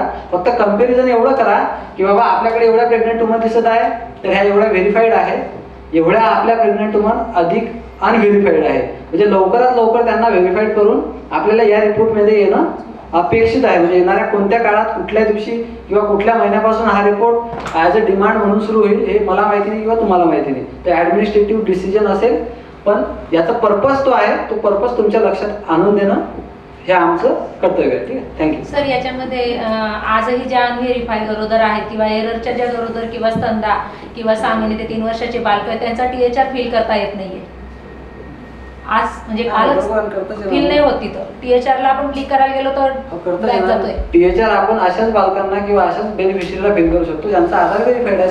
सरळचा विषय, आधार व्हेरिफिकेशन शिवाय THR ची सेवा देताच येत नाही. आणि आधार व्हेरिफिकेशन अनव्हेरीफाईड काय, एरर काय आणि त्यांना कसं काढलं गेलं पाहिजे मी तुम्हाला सांगितलं, तसं करून घ्या म्हणजे देता येईल.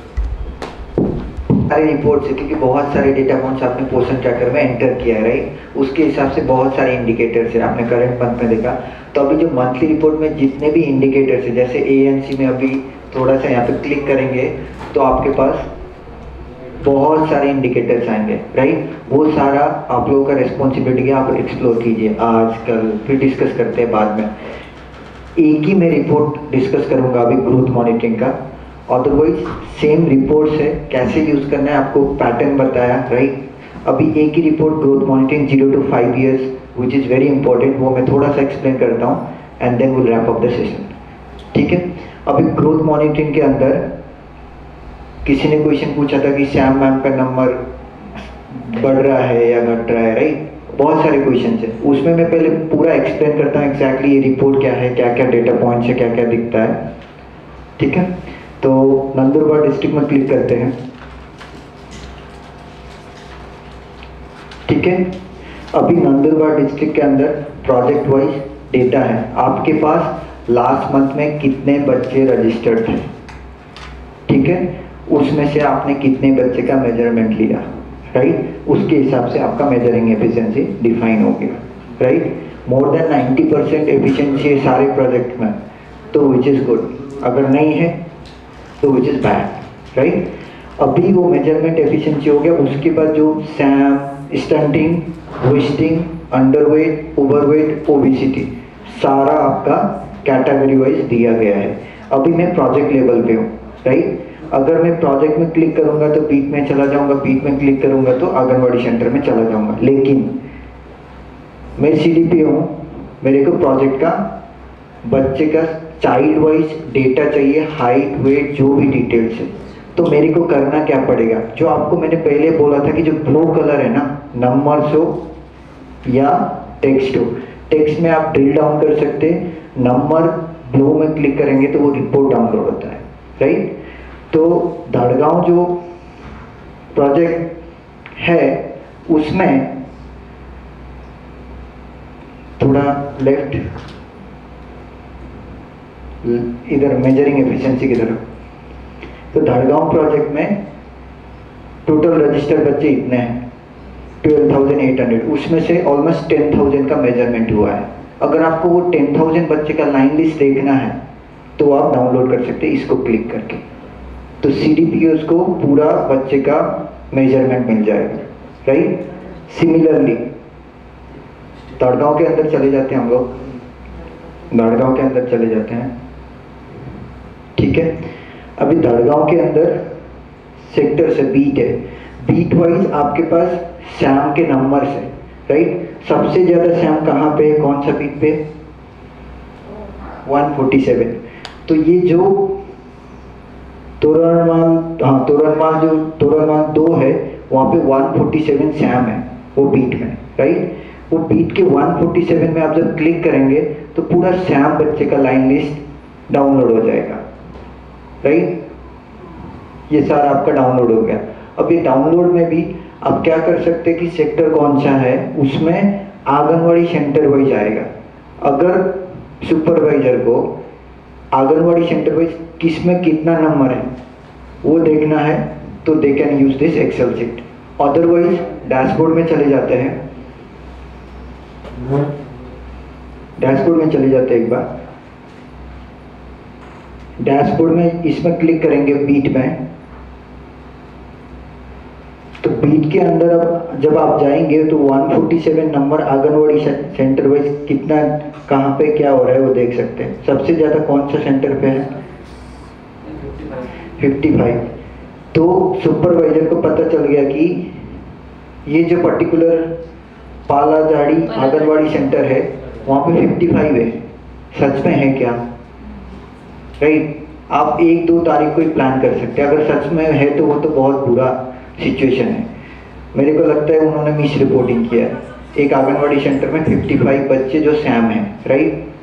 तो फील्ड विजिट प्लान कर सकते हैं और देख सकते हैं कि अगर बच्चे सच में सैम हैं तो उनका फर्दर प्रोसीजर क्या है, मेडिकल सर्टिफिकेशन, PCTC, NRC, जिसके बारे में हम कल डिस्कस करेंगे।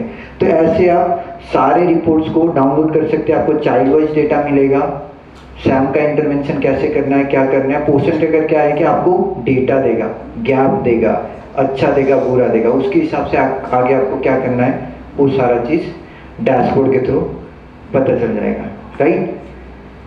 तो आई थिंक मैं इतने ही बताऊंगा, और 2 दिन है आप लोग, तो आप डैशबोर्ड को यूटिलाइज कीजिए, देखिए क्या क्या डेटा पॉइंट्स है, फिर हम डिस्कस करते रहेंगे ऑफलाइन में भी।